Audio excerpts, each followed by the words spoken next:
know, my name is Ralph Ortega. I'm the editor-in-chief at City and State New York. Welcome to our virtual digital summit. Today, I'm very happy to be your moderator, your MC. Before we start, I'd like to tell you a little bit more about City and State. City and State New York is dedicated to covering New York's local and state politics, policy, and personalities. Its in-depth, nonpartisan coverage serves New York's leaders every day as a trusted guide to the issues impacting New York. It offers round-the-clock coverage through its award-winning commentary and analysis, weekly publications, daily e-briefs, events, Powerless, and more. City and State is a part of Government Executive Media Group, a private equity-backed B2B digital media company. Previously owned by Atlantic Media, GovExec now operates as an independent organization. GovExec is the leading source for engaging the most influential government buyers. Its websites and events draw the largest and most influential daily audience of government and defense decision makers. GovExec's core brands include Government Executive, NextGov, Defense One, Route 50, The Atlas, and City and State, all of which hold market-leading positions in their respective sectors.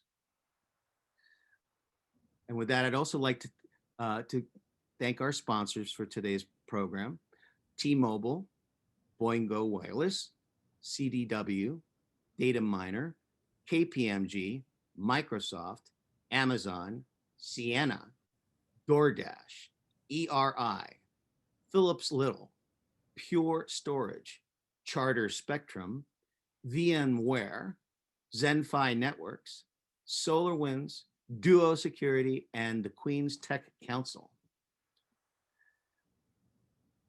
I'd like to introduce our keynote speaker for this event, Jessica Tisch, the Commissioner for the Department of Information Technology and Telecommunications and Citywide Chief Information Officer.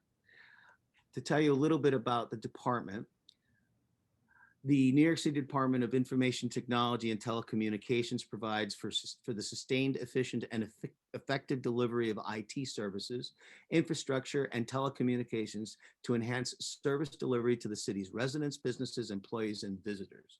As the city's technology leader, the department is responsible for maintaining the core IT infrastructure and systems that touch every aspect of city life, from public safety to human services, from education to economic development, crossing the full spectrum of governmental operations.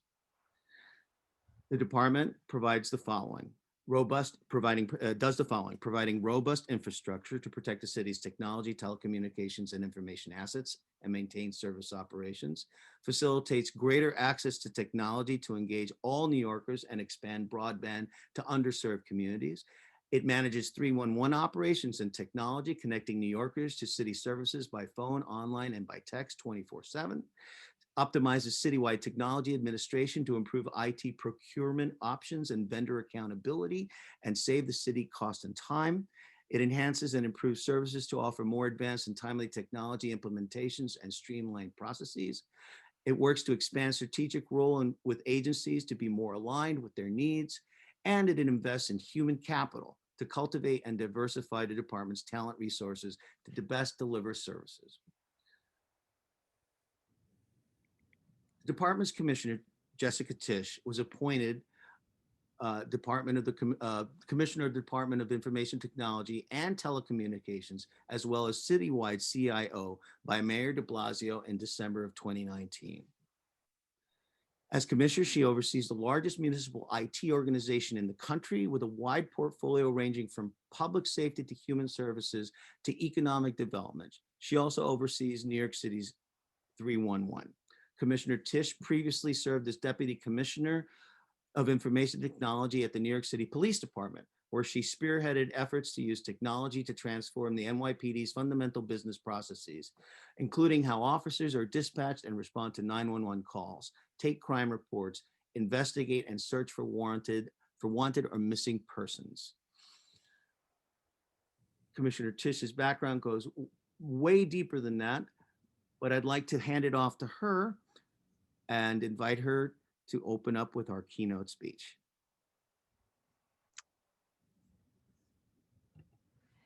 Thank you for that introduction, Ralph, and hello, everyone. I am thrilled to join City and State for this year's Digital New York Summit. I also want to acknowledge my fellow GovTech colleagues here today. I've had the pleasure of working closely with so many of them over the past decade, but never more closely and intensely than in the past year. From the bottom of my heart, I want to thank you for your service to your city and your extraordinary, selfless efforts during an unbelievably trying time. I also want to take a moment to acknowledge many of our partners who are undoubtedly here today from the private sector. So much of what we do for New Yorkers involves our work with you, and your commitment this year to working with us has been humbling. So much has happened since I became Commissioner of Do It and the Citywide CIO in December of 2019. Back then, I set out to do some important modernization work, updating the tech infrastructure and the applications that are key to delivering city services and keeping the city running, and to hammer away at the digital divide.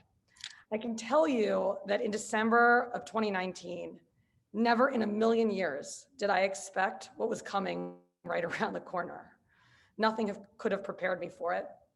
The past 15 months have pushed me and my team to the extreme, intellectually, emotionally, and physically.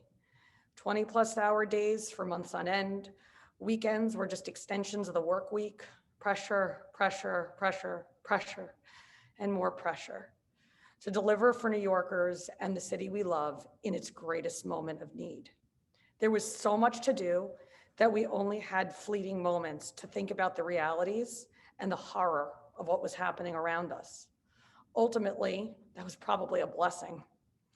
I thought today, and for this audience, it might be interesting to tell the story of the past year through the lens of the solutions that we deployed. I've realized that you can tell a whole lot about what was going on season by season over the past 15 months based on what the city's IT agency was working on. So let's start. Spring of 2020, mid-March through May, very dark time. So the very first thing we did, and probably the least glamorous, was to facilitate the transition of a huge portion of the city's workforce to remote work. That entailed everything from building out a more robust RA environment to rolling out WebEx and Teams licenses citywide, to purchasing and provisioning tens of thousands of laptops and tablets for the city workers. But the city's workforce was certainly not the only thing we needed to get up and running remotely in the spring of 2020. The other massive priority we had was our schools. So starting in mid-March and over the course of 6 weeks, we purchased and provisioned 300,000 iPads for New York City public school students who lacked an internet-connected device at home to support remote learning. These iPads included unlimited cellular data plans, they doubled as hotspots, and they came loaded with the apps required for schoolwork. And they were shipped directly to the students' homes. This program grew to over 500,000 iPads this school year.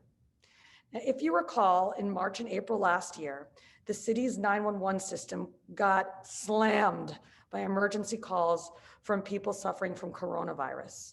So early on, we worked with the FDNY to implement telemedicine for low acuity EMS calls to take pressure off the 911 system.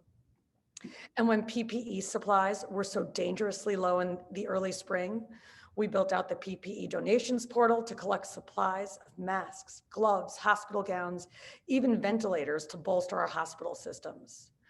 Going into the pandemic, we also knew that over 1 million New Yorkers face food insecurity, meaning they don't know where their next meal will come from.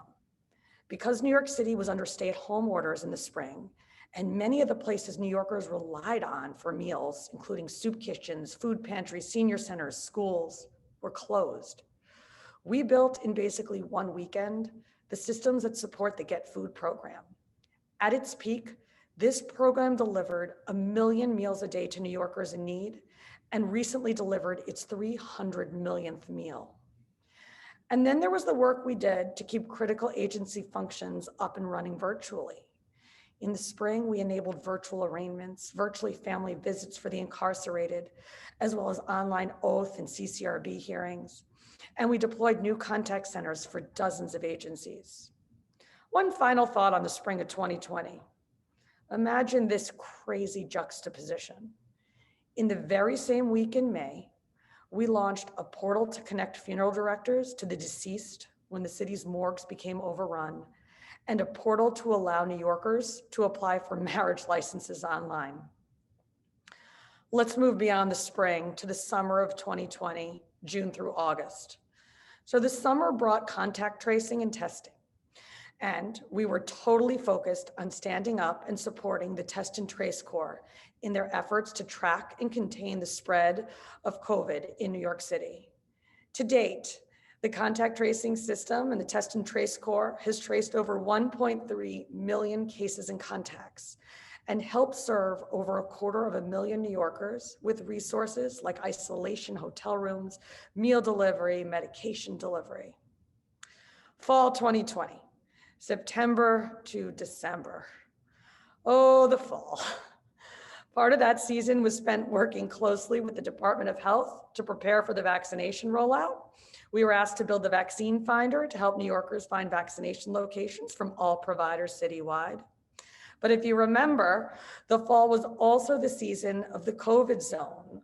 We had red, orange, and yellow zones. So we built a COVID zone finder to clear up confusion about zone boundaries and restrictions on activities by zone, as well as an entire enforcement system to support the city's multi-agency COVID-related enforcement and inspection efforts. The eviction crisis was also looming large in the fall. So we worked with the mayor's office to protect tenants to deploy the tenant resource portal, which connects New Yorkers facing eviction with resources to help keep them in their homes. And as part of the city's efforts to reopen schools in the fall, we built the DOE mobile student testing application to ensure that students choosing in-school learning were tested on a regular basis. But because we knew that all students were studying remotely at least part of the time, we undertook a massive effort at the beginning of the school year to build out Wi-Fi in all of the city's 200 plus shelters that serve families with children. Now on to the winter and spring of 2020. So that's what I consider January to the present. Winter and spring has been Vax for NYC almost all of the time. Vaccinations have become my passion and my obsession because they are joyful. In January of 2021, we were asked to build the Vax for NYC platform, which is an end-to-end vaccine management system. Most New Yorkers know Vax for NYC is an online scheduling tool, but it is far more than that. It manages every aspect of a patient's vaccination from the time they create an initial appointment through to completion of their second dose. The system powers the operations at vaccination clinics, including patient check-in, screening, sending a record of the vaccination to the city's immunization registry, and scheduling second dose appointments. We were proud to offer Vax for NYC as a service to all vaccine providers citywide, and we have had incredible uptake on these offers. Today, the Vax for NYC platform supports the vaccination efforts for over 100 sites citywide, representing dozens of different providers, including hospital systems, pharmacies, and private providers assisting in the city's efforts. The platform is also powering the city's pop-up and mobile efforts with targeted outreach at houses of worship and NYC developments. And it hosts dozens of community-based organizations which scheduled residents of the hardest hit communities through reserved appointments. I am proud to tell you that today, the Vax for NYC platform has scheduled and completed nearly 2 million vaccination appointments. And we have worked closely with both the Mayor's Office of Immigrant Affairs and the Mayor's Office for People with Disabilities to ensure that these sites are accessible to New Yorkers who speak both foreign languages and to people with disabilities. Now, more than a year later, we are still deeply involved in the city's COVID-19 pandemic work. But now, blessedly, the focus is on recovery rather than triage. Just as technology solutions were key early on, technology is now driving solutions to bring New York City communities back better and hopefully stronger than ever before. And no effort that we are working on at Do It is more important to driving a strong recovery than promoting digital equity. First, 5G. As the mayor announced, 2021 is the year of 5G in New York City. This year, we have kickstarted efforts to build out these networks of the future, working collaboratively with each of the carriers, the mobile telecom franchisees, and various city agencies.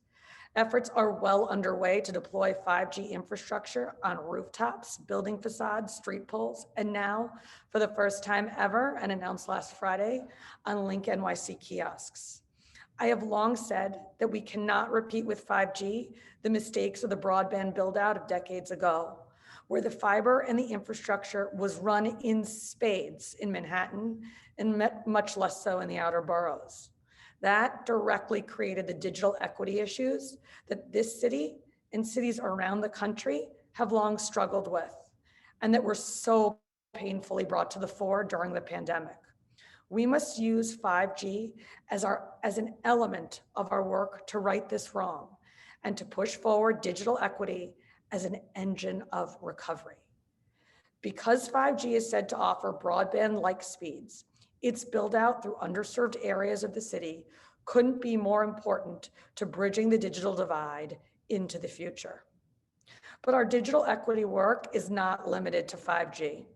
This year, we settled longstanding litigation with Verizon, arising from the company's failure to meet its commitments under its 2008 cable franchise agreement. Rather than allow the litigation to wind its way through the courts and drag on for years to come, we decided to seize the opportunity to make real progress for New Yorkers afflicted by the digital divide. Under the settlement, Verizon will build out its Fios footprint to 500,000 additional households, making high-speed broadband available to more New Yorkers. Verizon is compelled to prioritize the least connected community districts and ensure connectivity for every NYCHA residential building. I am pleased to report that Verizon is well on its way to making good on the terms of this settlement, having already completed builds to make 206,000 additional New York City households Fios ready. Now, I believe that one of the keys to ending the digital divide in New York City is bringing down broadband prices by encouraging competition. Recently, constraints on our ability to promote, to encourage, and frankly, to pull in companies to compete in the broadband space have been lifted.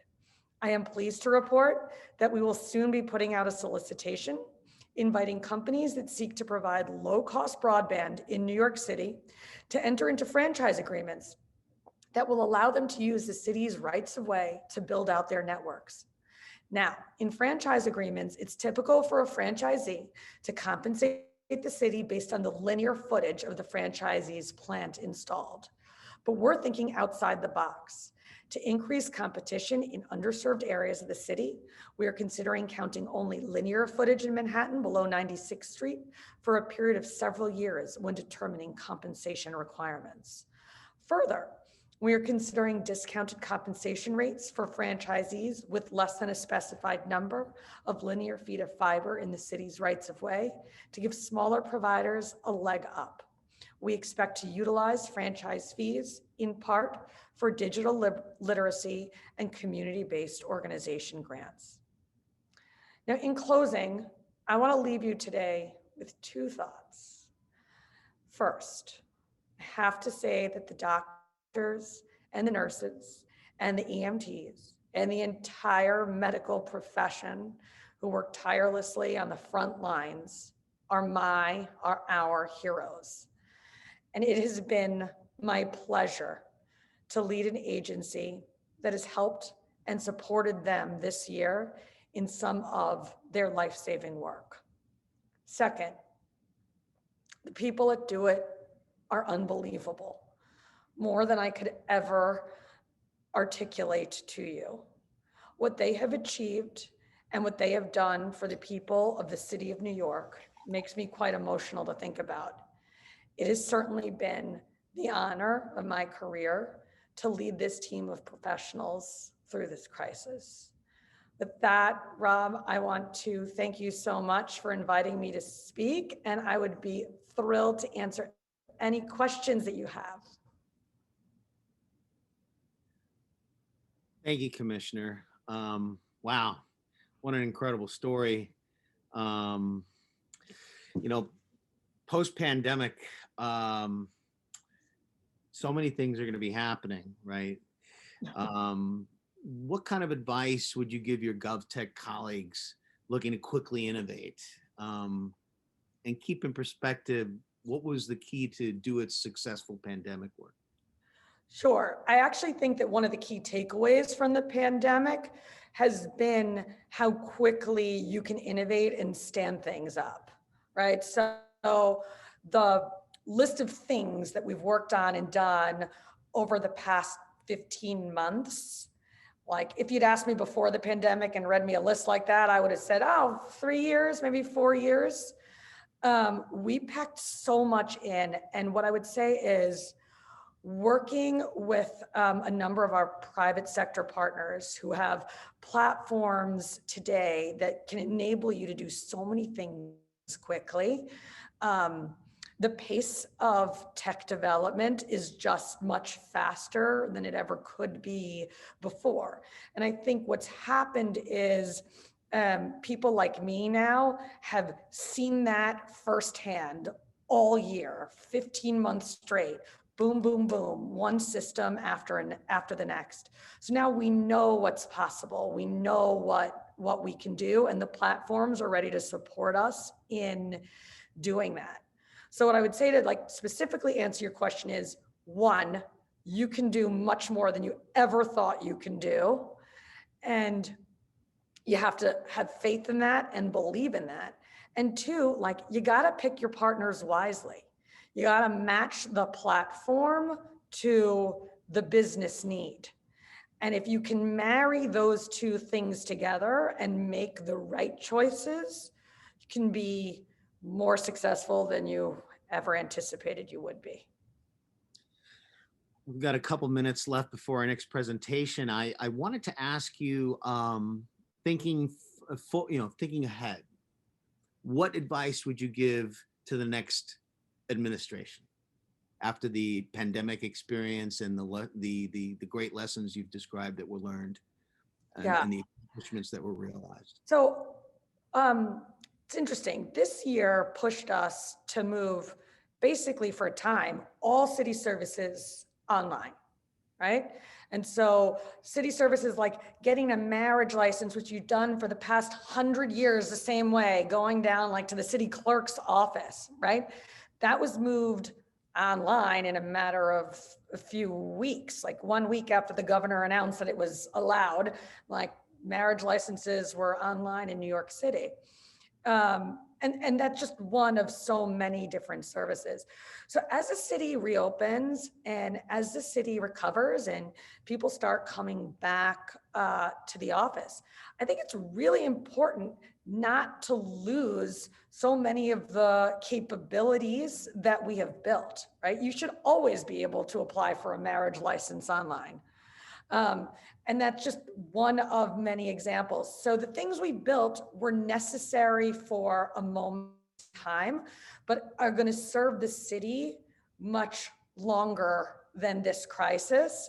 And I hope and expect that as the city stands up new services, even not in a pandemic, that having those lessons of being able to put so many things online, that online will be front and center in almost everything that the city does and the services that the city offers. That's the lesson of the pandemic for me.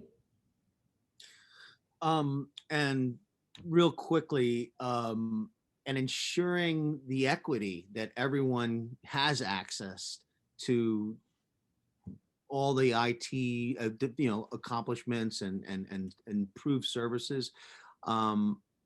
What's it going to take to make sure that New Yorkers at least will be, I mean, you purchased iPads. I mean, is there a similar idea in the works for New Yorkers who won't be able to afford that access? Yeah. So we purchased iPads at the beginning of the pandemic because we had to. And we had to because we know that there are hundreds of thousands of New York City public school students who lack an internet connection at home. So if they didn't have an internet connection at home, we had to give them iPads with cellular plans, unlimited cellular plans, so that they could continue their schoolwork at home. That situation needs to be corrected. And that is that is basically everything that we are working on that I described with our digital equity initiatives.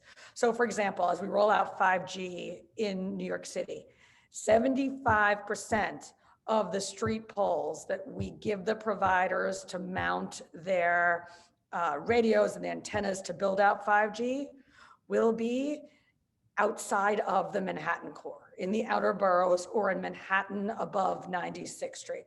As we roll out 5G, the links, 90% of all new links that are built in New York City are going to be built outside of the Manhattan business core in the same neighborhoods. And by believing in these principles, by sticking to them, and by managing your partners in that way, over time, you can create a really big impact. Same thing with the information services and the new franchise agreements. Attracting more players into the market, incentivizing them through fee structures or lack of fees for building in the outer boroughs. That's what will get New Yorkers low-cost broadband options. And I just think that government leaders, as we have been doing, have to believe in these principles, have to stick to them, and have to manage to them over time. And as we do, New Yorkers will begin to see a difference. I am not a person who ever promises, over promises. It's not that it's going to be like tomorrow, but this is the long-term strategy that New York government leaders must take to deal with these digital equity issues. And what it will mean is that the next generation of school kids that come up, or school kids that come up 5 and 10 years from now, won't suffer from the same problems that we saw in spades last year. Well, Commissioner, I want to say thank you very much for your opening remarks and for joining us here today for our virtual digital summit. It's been really interesting to hear you, and it's a pleasure being on this program with you. Thank you so much, Ralph. You're very welcome. Thank you. I'd like to now bring in Nyc Roche. She's the Director of Government Affairs at Charter Communications for some introductory remarks.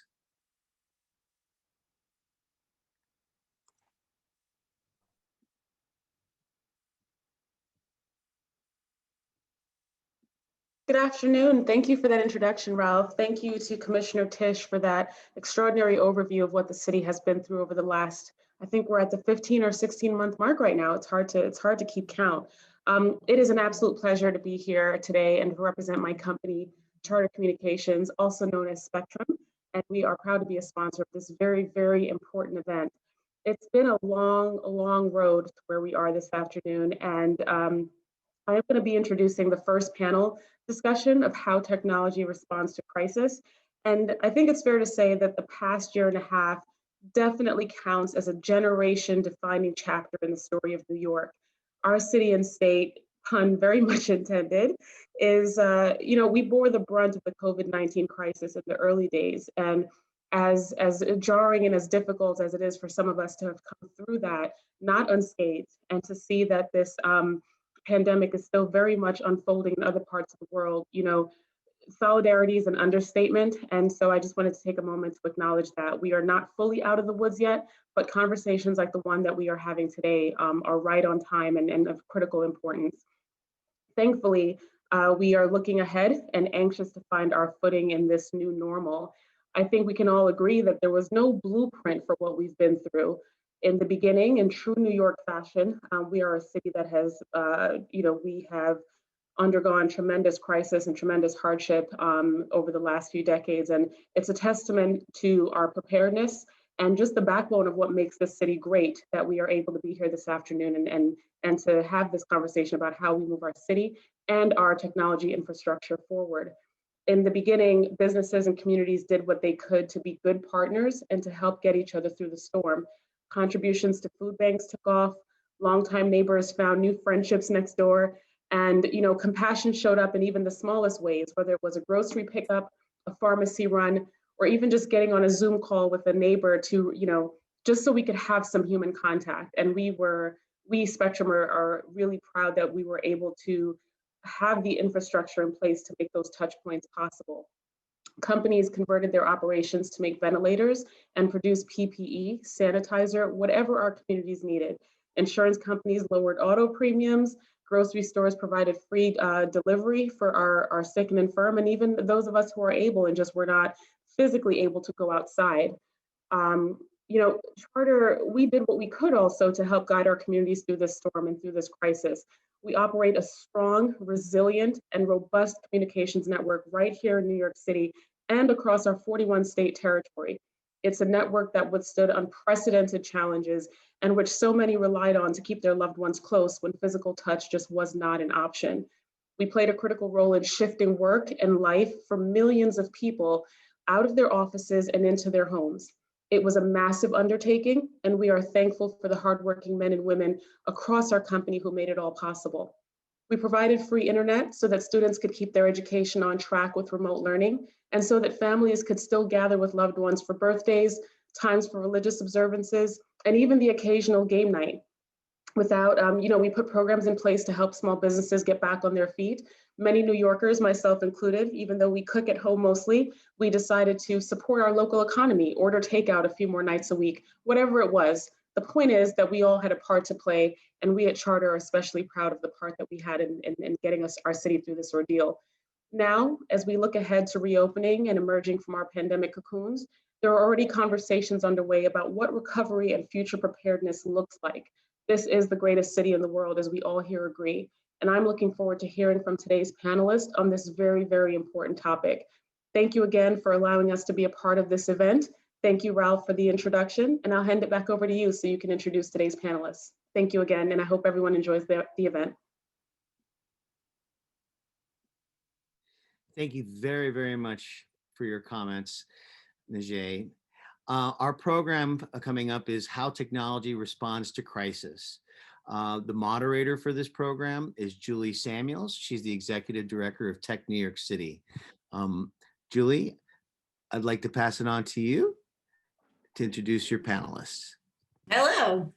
Thanks so much. I'm so excited to be here today. I think we've got all the panelists kind of popping up, coming up, and giving everyone a second to get here. And then what I'm going to do is I'm going to quickly just tell you a second about Tech NYC, and then I'm going to go around and ask the panelists to introduce themselves. I'll call out your names so that we're in the right order, but that way you won't hear me drone on, and then we'll jump into a conversation. So really quickly, I run Tech NYC, which is an organization of about 800 tech companies and tech leaders here in the city, working to support the city and state, and working to ensure that New York City is the best place to build and grow tech companies. Obviously a really interesting time to be doing that work. I'm super grateful. And I'm super grateful for all of the panelists who are going to talk today about how various parts of the tech sector, both public and private parts of the tech sector, that kind of came together. I just said private parts during the panel. That was embarrassing. I've never done that before. So now that we've broken the ice with a terrible joke, I'm going to ask First Assemblymember Vanel to introduce himself, and then we'll do quick introductions, and then we'll dive right in. First of all, Julie, how are you? How's it going over there? Good seeing you. Big shout out to City and State. Thank you for putting this together and getting all of us together to talk about such an important topic. My name is Assemblymember Clyde Vanel. I'm the New York State Assembly member for the 33rd Assembly District in Queens. I also serve as the chair of the subcommittee on Internet and New Technologies in the New York State Assembly. So I'm happy to be here. Thank you. Cordell, I'm going to call in. Hi, everyone. Thanks, Julie. Hi, everybody. I'm Cordell Schachter. I'm the Chief Technology Officer at New York City's Department of Transportation. And Morgan. Hi all, Morgan Hitzig, Senior Director of Strategic Partnerships at Dataminer. Previously had worked in city government for the NYPD focused on counterterrorism. So just want to throw that in there as, having worn two hats before, but really, really great to be here. And thank you to City and State. Cindy. Do we have Cindy? No. Okay. Vincent? Sorry, someone always has to be the one on mute that's talking. I apologize for that. My name is Cindy Cohen. I'm a partner in the New York City office in our Healthcare and Government Solutions Group and Advisory. I have been leading our healthcare and human services practice in New York City for a while, and I've worked with many of the agencies for the past 15 years supporting different types of transformations. I'm very happy to be here today. Thank you. Vincent. Hello, I'm Vince Pastore. I lead the state local government education for VMware. I am a New Yorker at heart, so been working within public sector for over 20 years, been really at the root of really helping out and really enabling applications that made an impact during the pandemic. So I look forward to having this discussion. And Danielle? Yeah, hi everyone, Daniele Lafreda from Siena. I'm the senior advisor in our solutions group for state, local government and education. I have to confess, I'm a refugee from New York City. I lived there for about 12 years, and then because of the job, I moved to Dallas, Texas, but I'm a New Yorker at heart, Yankees fan, Giants fan, etc. So I'm happy to be here. We'll only hold it a little bit against you, Okay. not entirely. And then me. So that's everyone. It's obviously a big panel. We don't have a ton of time, so I just want to dive. Julie, I'm sorry to cut in for a moment. I neglected to mention one of our sponsors, and they had comments to deliver before this panel. So I have to cut in and apologize to everyone and let them please go on with their comments. I apologize for that. So do you want us to mute temporarily? And one moment, please. I'm just a little, boy, oh boy.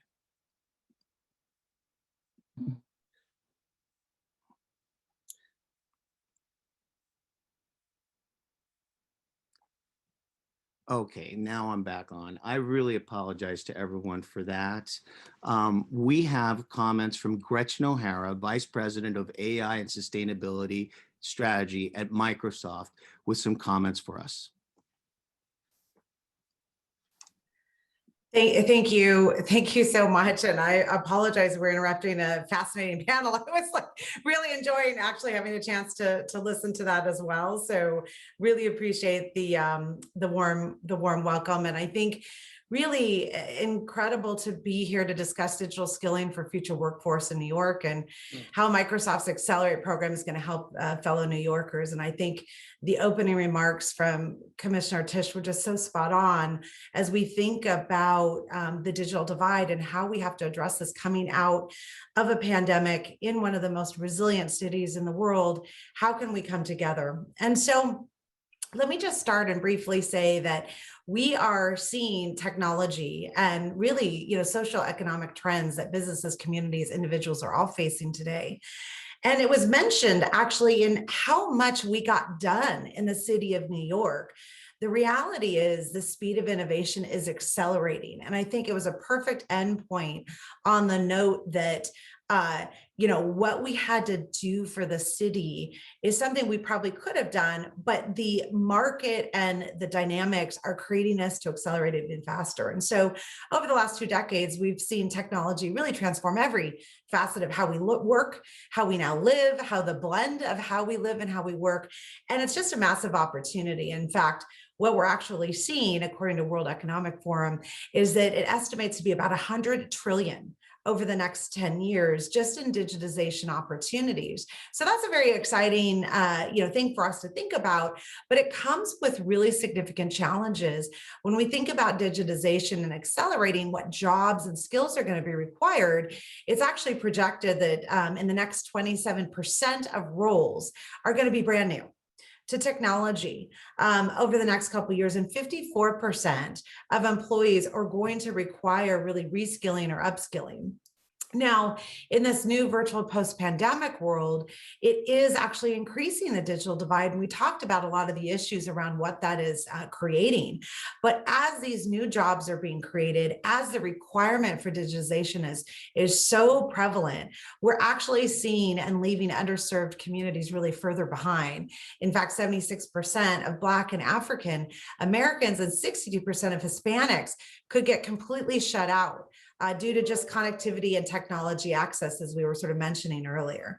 And so this digitization trend combined with COVID has led really to this unprecedented growth of virtual and remote education. And yet we still have broadband and quality of remote instruction. And it's vastly dependent on the location, the communities, the demographics that we're serving, and certainly the result of learning loss that we're seeing within our students.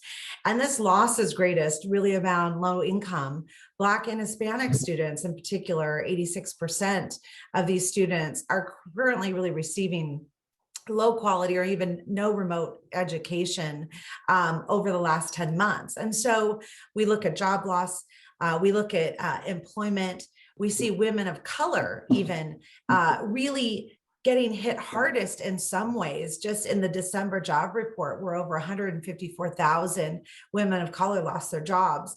And if you look at the total amount of job losses that month, it's actually almost 100% of job losses. So we have to do something about this. And so this is where Microsoft and our coalition of partners in New York are creating an Accelerate vision. We recognize there's systemic inequities, and we want to approach skilling very differently and really provide a focus on the digital divide, really reaching underserved communities to create this level playing field for all. And so this is an opportunity not just about skills, it is about unlocking economic empowerment by closing the digital divide, creating skills for these high demand jobs. And we recognize that we need to do more than just the upskilling. We have to make sure that we're creating a sustainable initiative that's going to generate economic opportunity and community impact, really focusing on a holistic approach, meaning that we're not going to just skill the top 3% of roles that are required in high tech, but rather there is going to be skills that are going to be required in digitization from low, moderate, and high, and that we need to make sure that we're addressing these skills across the community that may be even higher risk for job displacement and unemployment. And so we came together to create Accelerate, and we need to do this actually not alone by Microsoft, but we listed all of those partners as an example that's come together around New York. We know that closing the skills gap and driving an inclusive economic recovery for New York will require a new set of partnerships and really bring technology and people together.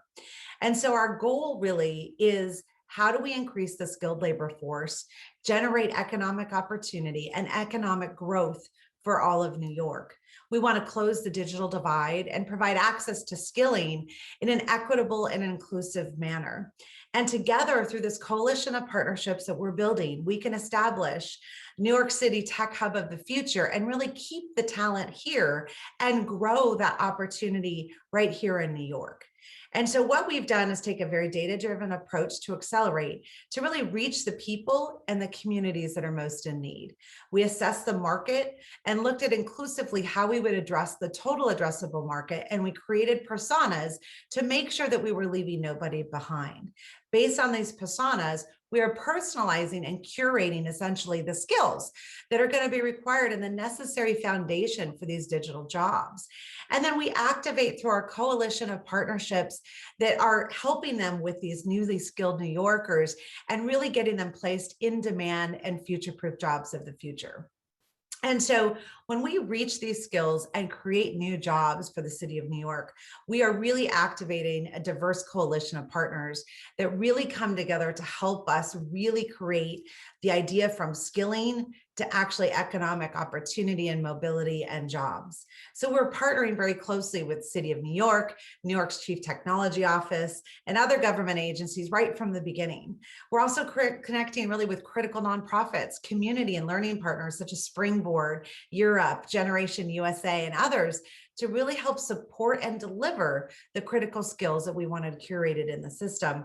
And lastly, we have to do this with our corporate and commercial partners, including partnerships such as KPMG, Estee Lauder, where we're going to co-invest to really create this inclusive, diverse pipeline of technical talent for New York and really become future employees through this coalition to support hiring initiatives of these individuals.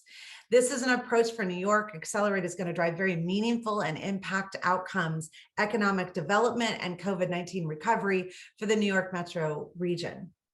And so over the next 3 years, through Accelerate, we will reach over 61 million Americans, 14 targeted cities based on the data that require this most. And we've started in Houston, Atlanta, Louisville, Cincinnati, and others. We will reach 1 million learners and will be activated through dozens of cohorts to make sure that we're providing learning for both in-person, virtual, and self-led, depending on what the student actually needs. Now, next month, we're launching Accelerate New York. I could not be more proud of the work that the city has been doing and bringing this approach to address the 14 million New Yorkers. We have very ambitious goals here. We are going to reach 3.3 million New Yorkers through this program, and we will skill 1.6 million of these and make sure that they have the certification and the learning paths required for 40,000 jobs that will be enabled through this program. So we are excited about this effort. We are excited about the partnership that this group has come together, and we believe together we can really address some of these inequities in the digital divide and really create an economical and sustainable future here for New York. And so what can we all do as we go through this summit together? I think the important thing is we want you part of this journey. We want to encourage you to share, accelerate stories, post on social media, be connected into the engagements that we're doing here. You can learn more about the Accelerate program. And I think there's been some different sites posted here in the chat sessions. Check out the website, learn more. And if you want to be part of this coalition, if you want to be part of the opportunity for us to skill and reach New Yorkers and really close the digital divide, please join us. Talk to your organization, commit to how you are going to be creating a diverse workforce, how we're going to be skilling the broader community together and create real sustainable change in the community. I know I jumped right in the middle of the panel. However, I just wanted to say thank you for your time. I hope that we will continue this conversation around empowering New York and New Yorkers through Accelerate to create real opportunities for all. So thank you so much for your time and really look forward to the rest of the summit. Thank you. Gretchen, thank you so much, Gretchen, for your comments. Again, I wish to apologize for the confusion earlier. My mix-up, honestly, fascinating comments about Accelerate. We'll be looking forward to seeing that program in New York. And thank you again very much for your— Absolutely. Thank you, Ralph, and thanks, everybody. Appreciate your understanding. Thank you. Now we can proceed to our first panel. And I want to apologize to the panelists for my mix-up. Julie, I'd like to hand it off to you again. Thanks, Ralph. That actually, listen, that worked out great because what Microsoft is doing, the Accelerate program, first of all, it's great to learn more about it, but it also really explains the role that we all play in New York's recovery with regard, again, to where the private sector sits, where the public sector sits. And it actually kind of, I think is, well, intentionally you guys put the program together, but it's a really great segue into the conversation that we're all going to be having right now. Listen, we've all been like really deep in COVID and recovery for the past 14 months. And I would love to hear, we have a lot of panelists, I'm going to ask you guys to be quick on this, but I'd love to hear from you guys how each of your organizations has played a role in that recovery. And if you could kind of quickly talk about just to highlight something that the organization you're a part of has done to plug in with an eye toward tech, of course, because that's what we're here to talk about. And I think I'll go ahead and start with Clyde, because I think it's very interesting where you obviously sit in the assembly in Albany to talk a little bit about how you see that dynamic. So Julie, thank you for that. It was, again, great to hear how the private sector is trying to help close this digital divide. But Julie, the pandemic has accelerated tech service delivery, right? Us to being able to deliver services to New Yorkers.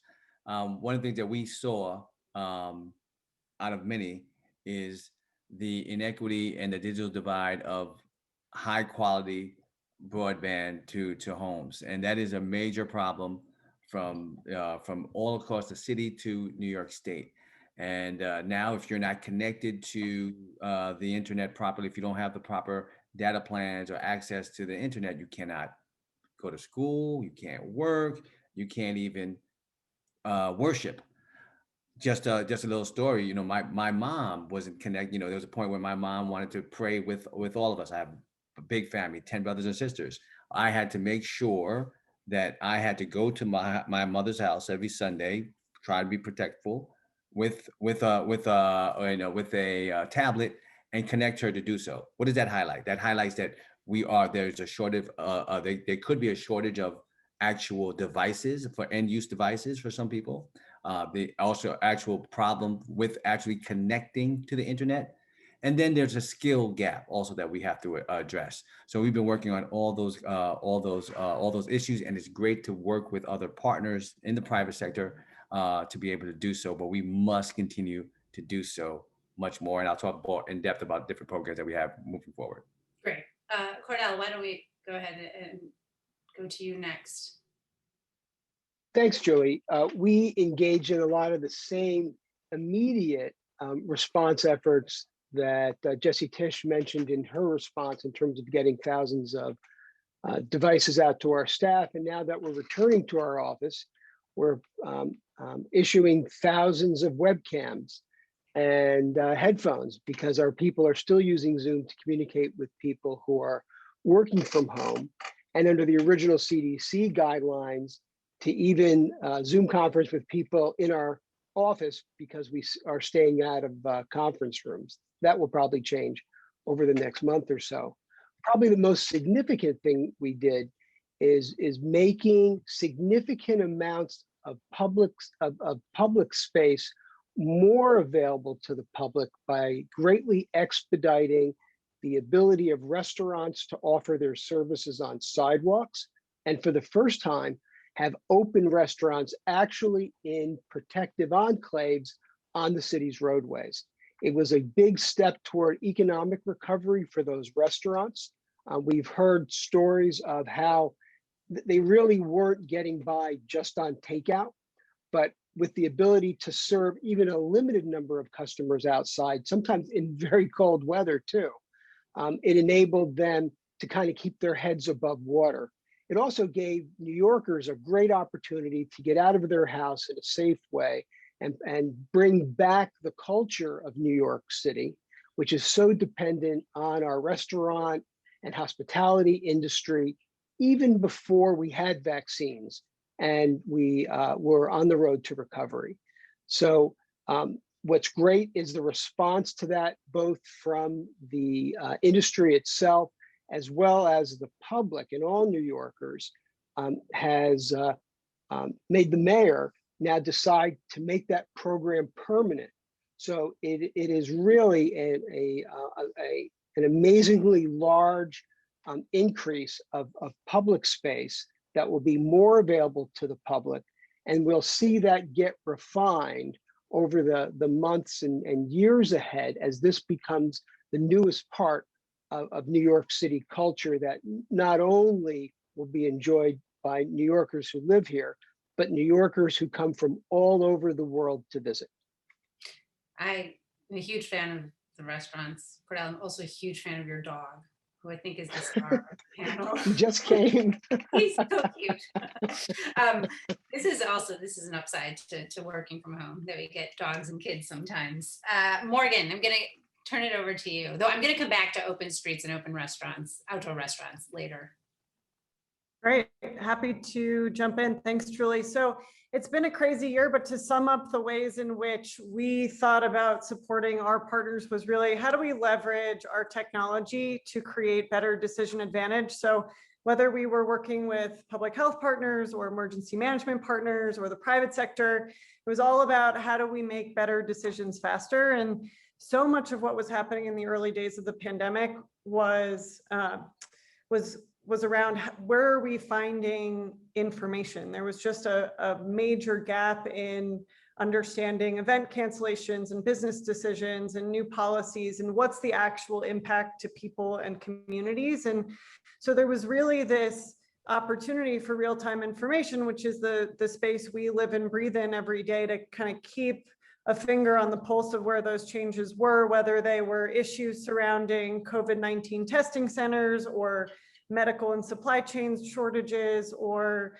reports of hate-based crime or bias or discrimination, or any impact to educational centers or schools. So the adaptation had to happen insofar as like the information that was relevant to the New York sort of public sector community changed over time, but it's still changing. I mean, we're still seeing that information landscape change as we look at reopening and we think about that multi-agency, multilateral approach to where does New York go from here, and we're excited to be a part of it.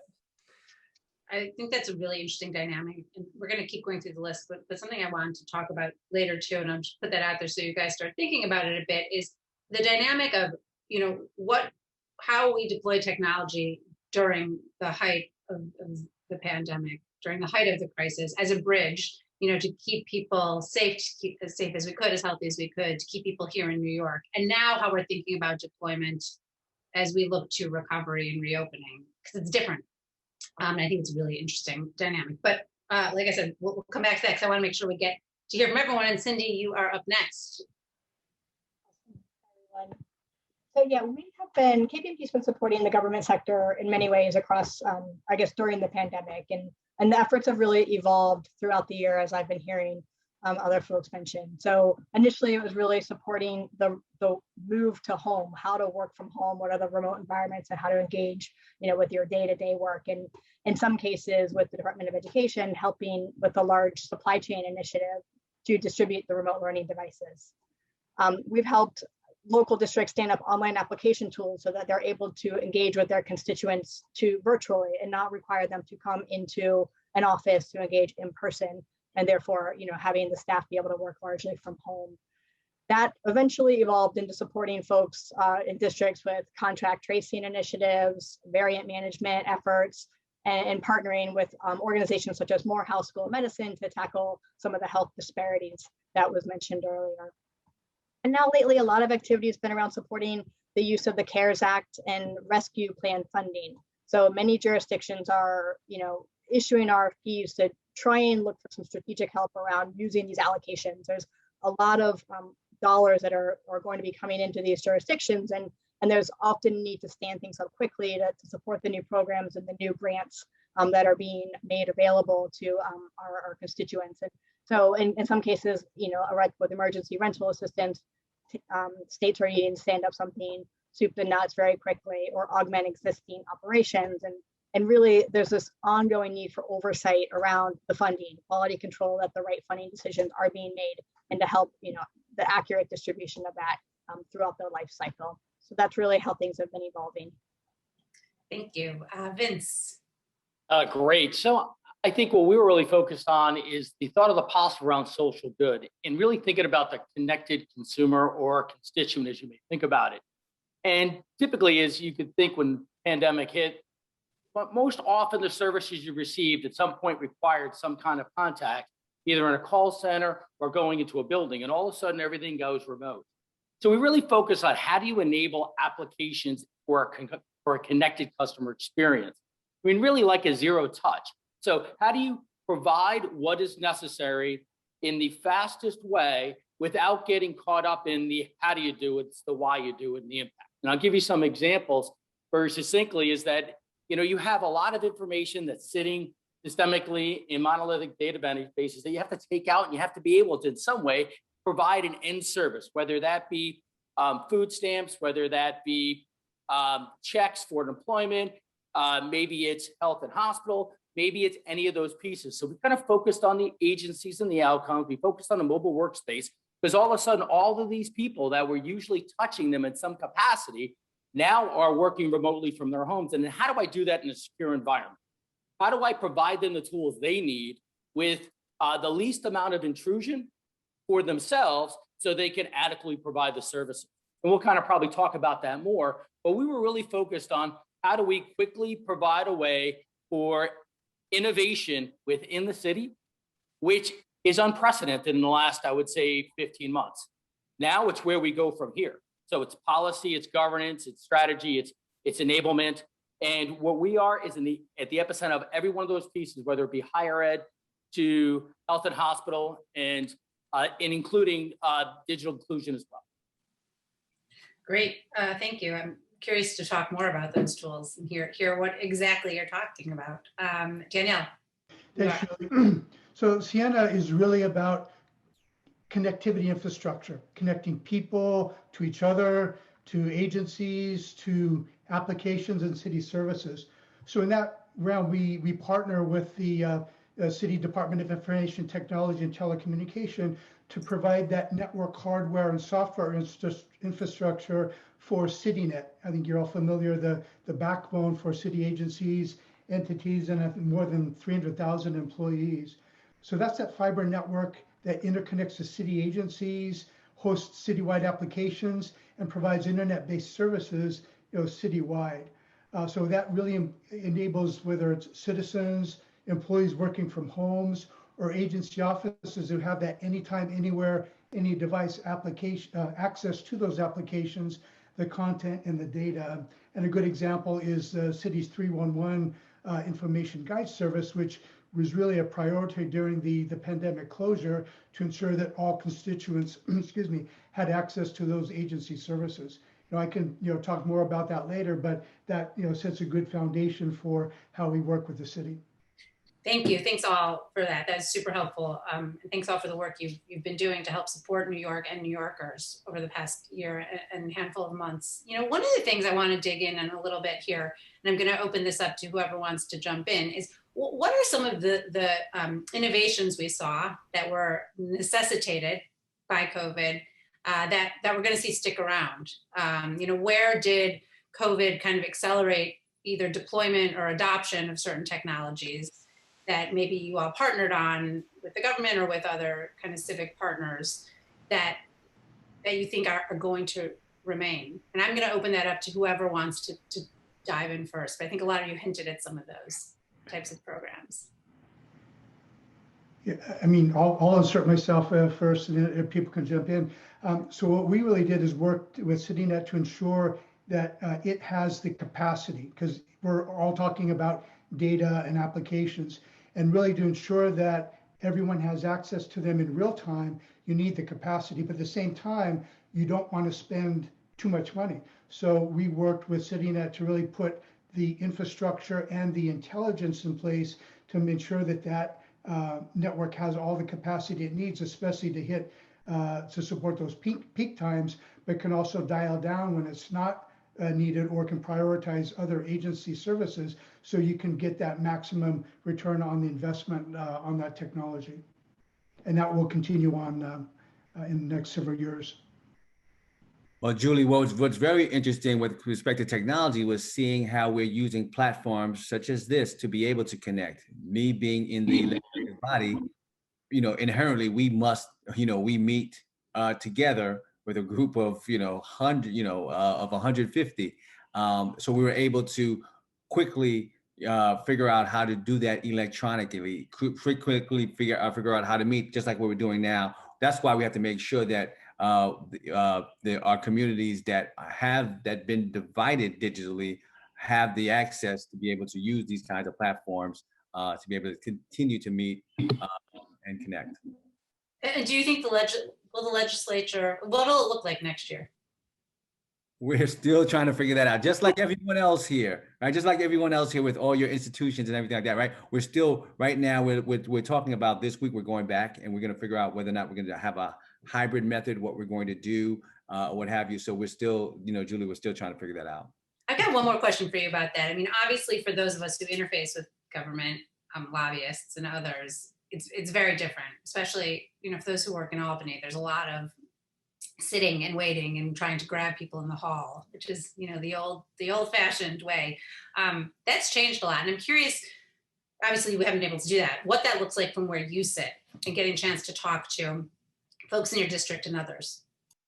Just like everyone else here, now it's electronic. Now we have to make, now we meet people on Zoom, on social media, on using different platforms. But Julie, we have to be very mindful that there are many people that do not use these platforms.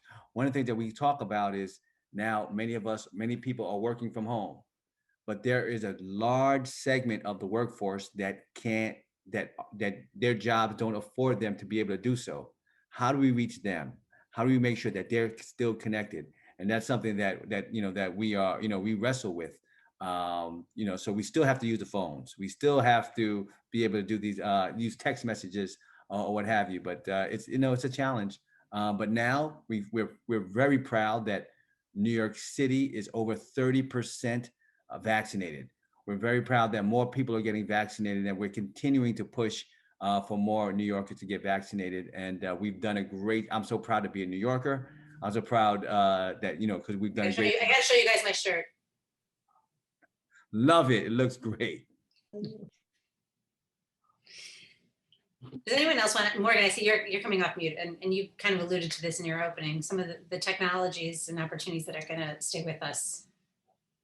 Yeah, so I want to focus not necessarily on the tech side, but on the data side, because to Assemblymember Vanel's point, it's important to remember there are many who don't have access to the proliferation of data, but we have seen it proliferate over the last year just because so much of our lives is now been forced into the digital domain. So with that comes almost a democratization of information. And so how tech has been leveraged by city government organizations to share information and share it much more quickly and make that decision on what to share and when, I think will stick with us as we move into the future. Are there any particular applications of that data that you're excited about or you're thinking about a lot? I talk sometimes fairly regularly with folks over at the Office of Emergency Management. I think they're doing some really innovative work around what should go out to the public and in what types of avenues and channels.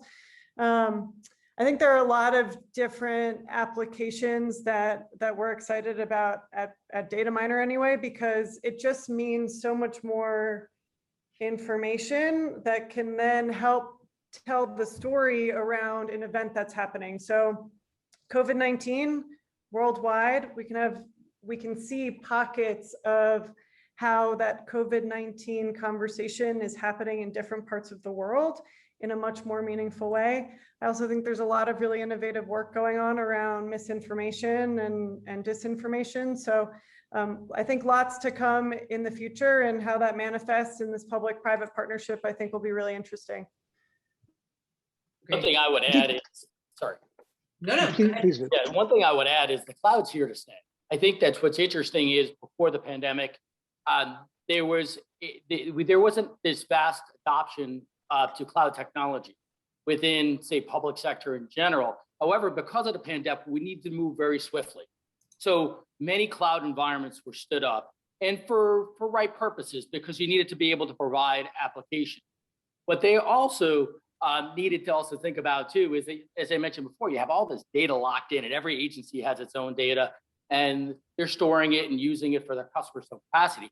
But there's this thought around, well, I need legacy modernization, but it's really application modernization. It's really just exposing the data into a private cloud and then creating a governance strategy with the tools that allow you to put the operations, the security, all of those components in that map to your developers to allow them to rapidly develop new applications that meet the constituents' needs. And I think that's what really came about, is how quickly everyone mobilized. And then all the partners out here in the ecosystem, as well as in the government, everyone band together with a clear focus as to the enablement of services. But we took away a lot of some of what I would say the red tape and challenges that would have slowed that process down. So what I've seen is the enablement of that. What I see the next phase is really around, okay, well, we stood all these things up. Now we have to optimize those environments. We have to really bring them together. We need to put policies and standards and a lot of other things out there. We have to look at endpoint security, and did we plug all the holes because we moved so fast? However, I think innovation's here in government, and I think that's where I'm getting at in my point, is that the government moved ahead 15 years in the last 15 months. It's an incredible thing to see. It's really kind of exciting. What's also important is that everyone thought about enterprise as the leaders in innovation, and therefore government was following enterprise. What I've seen in the last 15 months is the revolution of basically public sector, where you're going to see an infusion of young talent coming in that want to innovate and provide social services in a way they couldn't do it before. But it's basically the platforms that you're giving them to do that. And I commend the city, and I commend all the other states, and as well as all the teams that are partnered with the city to enable that. So that's what I see, if that makes sense. It does, and I love that optimistic take. And you know, so many people touched government this year. A lot of people who normally don't really got to interface with government. And I too am optimistic that we'll see an infusion of younger people, you know, digital natives, for lack of a better term, kind of come in and help us run the place, which I think would be great. Cordell, I think you were about to say something. Yeah, it was along the lines of what Vince just added. So it's a terrific prep, Vince. Thanks for leading me in. So we stood up our open restaurants application within 2 weeks of getting the charge from the mayor.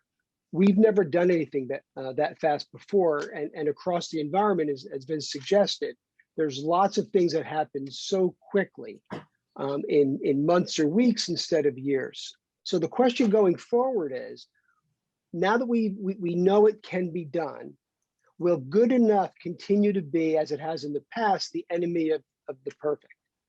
Or will the public, will our legislators accept that we can put things out in not beta, but kind of a minimum viable product, which enterprise has been using for years and years, with confidence that even though you see version 1, version 2 will be around the corner, because that'll be a way to more quickly, more efficiently deliver services to the public, but in a very different way than we've done before. Especially for you, Cordell and Clyde, for those of you in government, do you have a sense yet of if that kind of shift, that more, I would say, open-mindedness toward adoption is sticking around, or do you kind of feel a backslide? I'm curious. I mean, first of all, we're moving to a new normal, but you know, in government, in the legislature, it's hard. It's difficult for policymakers, right? We're not, you know, what Cordell is saying is where we should move to and where we should move toward, and there's definitely a push, right? There's definitely a push where we've changed, you know, we've accelerated a lot and faster than we've ever had. But this is a challenge that we're going to have. That's why it's good that city and state is having this. That's why your organization is so great, so that we can continue to have this dialogue and we can learn from, you know, from the private sector, and you can learn from us or what have you. So this is a dance that we're going to continuously have, and we have to keep on dancing. I think it's a really important conversation right now as we're gearing up, you know, toward a new administration at City Hall. I think it's really important that we bang the drum so whoever comes in realizes that this is a key issue as he or she builds out his or her new administration.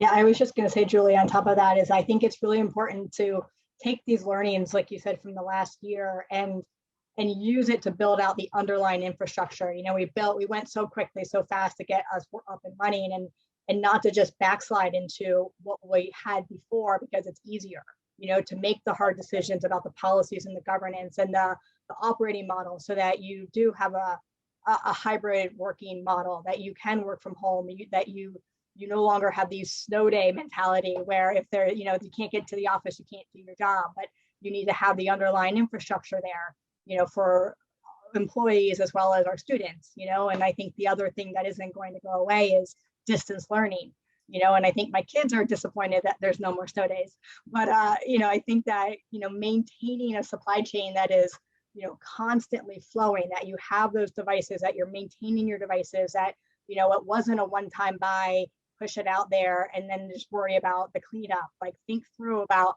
the right operating model to have those devices in this, you know, in your kids' hands, so that you can deal with disruption like this better than having to start up a whole program from scratch again. So, you know, if anything, we've talked about technology, we've talked about the people in the process, like, to really take advantage of all this right now and not just go back into, okay, now that's over, let's go back to how it was, using the same timekeeping processes and policies, you know, and not doing the hard work to get it, you know, more hybrid. I'm a little sad about the snow days, though. I know, me too. Cindy, while we kind of got you on the spotlight here, or in the spotlight, I wanted to go back to something you said that I thought was really interesting when you talked about the federal funding that's coming in the bailouts. And, if we're going to see an infrastructure bill and we're going to see a lot of federal dollars flowing to the city, we're seeing a lot of federal dollars flowing to the state. What does rolling that out look like? I was hoping you could basically just dig in a little bit on what you said at the front, because I don't think people realize not just how important it is to figure out where the money goes, but to figure out how to get the money there is a huge undertaking. Yeah, and it's one of those definitely the onion things, right? You know a little bit, and then every few weeks there's more information that comes out from the federal government on these various, funding streams. And I think what we're seeing across different states and even, locals, as every place is handling it differently. And so I think step one is, there's many jurisdictions who haven't seen this amount of money coming into their space ever. And, so they're looking to outside advisors or even internal experts to strategize on the, how do I get the money into the hands of the actual agencies? What are the, everyone has an idea of how to use the funding, but how do I create some infrastructure so that when I get these 25,000 requests, I can prioritize them and, make sure that they're up against my agenda. Now, states or cities that don't have a strategic plan or, any sort of a set of enterprise goals that they're trying to meet already sort of published and out there, it's harder to evaluate each one of these requests. I think, there's a few different ways that we're tackling this is, understanding what is new funding, and that's going to be a whole new ball of wax. What is enhanced funding for existing funding streams, or, that they already sort of pipes in place, and there's just more either money coming through it or the allowance of additional innovation, and to, again, take advantage of this money.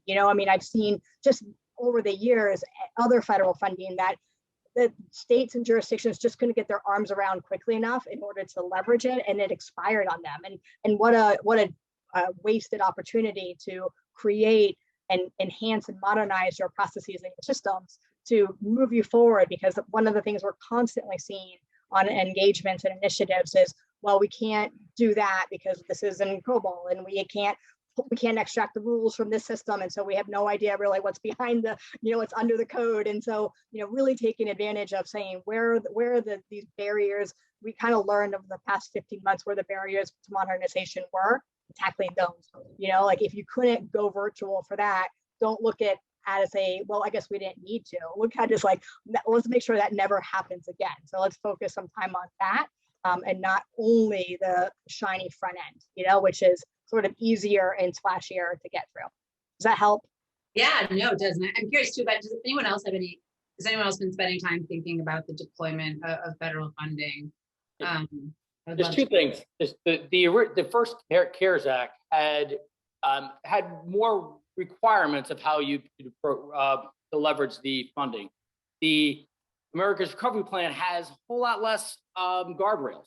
So I think the complexity for those folks is to understand, how do they go out and get it? How do they go out and really put the business case together to secure those funds on their behalf? And if I could see from my clients so far is that even though the money was starting to flow as of the 12th, they're still trying to figure out what is their own, either city, state, or municipality, what's the requirement to gather those funds? And frankly, that I think is the biggest struggle for these folks is, what does it take for me to secure it?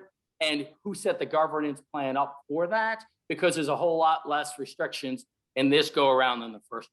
That makes sense. It does. Yeah, and for us, we have our eyes really focused on not just COVID relief, but the FAST Act reauthorization, which provides the bulk of funding for transportation agencies around the country. And currently there's an equity discussion going on about allocating more funds to urban centers and potentially away from or in addition to more rural or suburban highways. And even communities, and usually economically disadvantaged communities that were cut off by beltways and highways. redoing those structures into boulevards that encourage access from those communities to jobs and culture, and providing new mobility in the areas of transit and micromobility.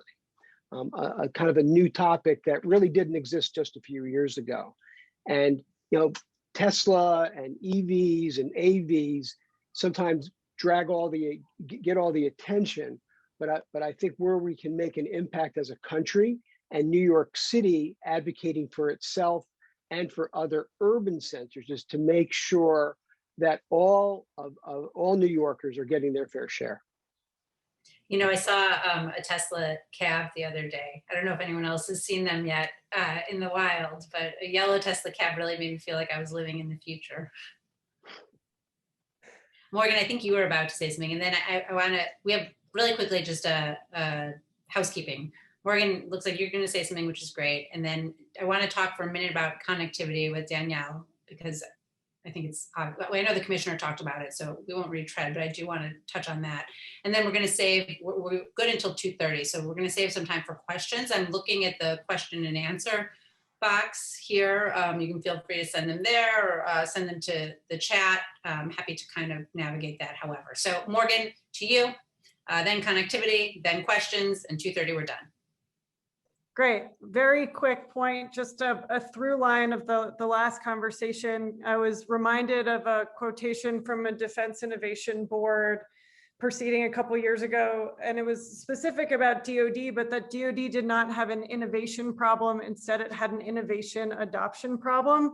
So we've been having a lot of conversations locally about the pace of innovation and how innovation has sort of transform the ways in which city government is thinking about technology. And that's absolutely true. But I think we've got to do the next step of, okay, now in these innovation hubs and in these innovation centers where we're having the conversation, how do we then make sure that it gets out to the public and make sure we take that next step of how do we adopt all of the amazing work we've been doing over the last year? Back to you, Julie. Thank you. So I did, like I said, Danielle, I want to talk for a minute about connectivity, about digital divide. There's, I think, no issue that's gotten more attention. No like tech-focused issue, obviously, the pandemic and vaccines, but in the world we're talking about now, it's an issue that's been politically resonant for a long time, but clearly the past year has just blown it wide open, at least from a political point of view. So I would love for you to talk a little bit about what that looks like from where you sit, how it's created opportunity for what Siena does that maybe didn't exist 16 months ago, politically at least, and where you see that going. Sure. Yeah, and I would sum it up by saying I think COVID has kind of created a perfect storm that provides a win-win solution and situation for all involved, right? So again, it involves the availability of fiber, right, which is crucial. Even when we're talking about 5G, 5G really is base stations connected to fiber, right? So the proliferation of fiber available and the lower costs have really made some opportunities. Second is the evolution of the technology that lights that up, right? So the technology that we put in, the switches, the routers, they are really allowing capacity to build up 100 gig and beyond, for any types of connectivity that hosts a lot of the applications that folks need to get to. And then the third is this convergence of information technology and network technology, and more so replacing the hardware into more a software environment. So in terms of closing the digital divide, as you start to look at more at 5G types of networks, a lot of the infrastructure that goes into making those 5G networks work is really becoming software based. So that cuts a lot of the complexity and cost out of owning and operating those types of networks. So it's a win for the city, it's a win for the mobile providers, and then it's a win for companies like us that have that technology in place. And as we're seeing more of the CARES Act and the Recovery Act coming in, there's that willingness to embrace these new types of technologies to put these all together. And then finally, I would just say from a breaking down silos perspective, now the departments of transportation across the states, they've got fiber assets. The municipalities have fiber assets. This perfect storm of technology, funding, and willingness to do things out of the box is really creating a situation where everyone can contribute fiber assets and get that access closer and more cost effective to everyone who needs it. Thank you. You know, one thing also I realized I neglected to mention is that we're reopening tomorrow. New York City is reopening tomorrow and largely without masks. And I feel like as part of this conversation, I would love to actually hear from you guys. Are you thinking about that, you know, both from a point of view of how technology will play a role in reopening?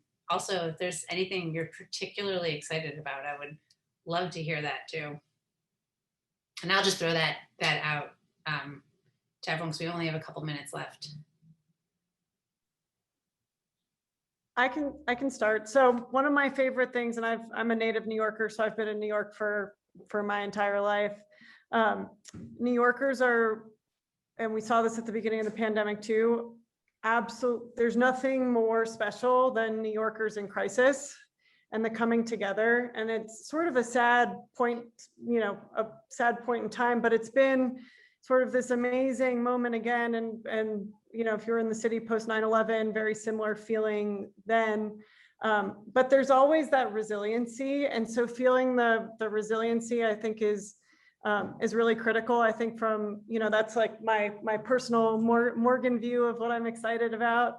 I think from a data miner perspective, we'll just continue to support from a preparedness aspect. And, you know, adaptability has become something that is not just within New Yorkers, but also within the organizations and institutions and companies, public and private, that support them. So we'll continue to adapt with city government. Does anyone else? Yeah. Listen, we are so excited about reopening. We're so excited about what's going on in New York. We can't let our guards down though. We want to make sure that people still go get vaccinated. We want to make sure that you tell your friends and family that are not vaccinated to be able to do so. But we also going to make sure that we continue to provide the services in person, some in person now, but also still, online. You know, this in the past, we were online first, and we still may be for many of our agencies at this point. But this is definitely a transition, but we want to make sure that we stay vigilant. Also, if we can, we're going to be also getting donations for people in other countries. Right now, we're focusing on trying to help out India.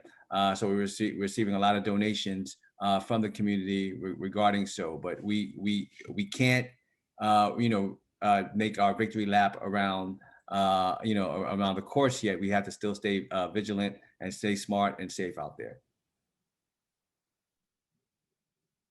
Anyone else want to weigh in what you're excited about? I'm looking forward to seeing people smile. I got to be honest. One of the things I'd like to see is a little less mask and a little more smile. Coming into the summertime, so nothing's worse than having darker skin everywhere except for right here when you take it off. So I look forward to seeing people smile. And I have to tell you this, we're social. I mean, one thing about human beings, we're social. We love to interact with other people.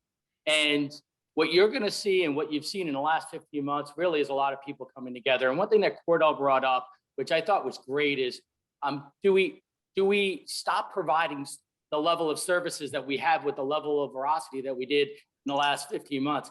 And I would say one thing within the last 15 months, people have been far more vocal in using many different forms in which to get their voices heard for the things that they may have accepted before, but maybe not want to accept it moving forward. So I do believe that though we're far from the pandemic being over, and you're going to see a lot of services that are going to be required to the end constituents. So we really have to think about just how do we unlock that in a meaningful way to deliver it, and then provide a safe environment from a security endpoint standpoint in cybersecurity. And I think those are the real big pieces. But I'm pretty excited that it's that we're moving forward. So am I. That's a great note to end it on. happy and optimistic, but still plenty of work to do. And we are lucky to have all of you doing that work for the amazing city of New York. I want to thank you all so much, city and state. Thank you to all the sponsors. Thanks. And I'm looking forward to everything else that's yet to come. Thank you. Thank you very much. Thank you, Julie. And thank you to all our panelists. I'd like to take this opportunity to again thank our sponsors for today: T-Mobile, Boingo Wireless, CDW, Data Miner, KPMG, Microsoft, Amazon, Sienna, DoorDash, ERI, Philips Little, Pure Storage, Charter Spectrum, VMware, Zenfi Networks, SolarWinds, Duo Security, and the Queen's Tech Council. All right. Before we go on to our next panelist, we have another special presentation. This one will be Innovation Through Technology, Powering a Smart New York for the Future by Michael J. Zito III, Senior Vice President of Global Strategy and Emerging Businesses at Boingo Wireless.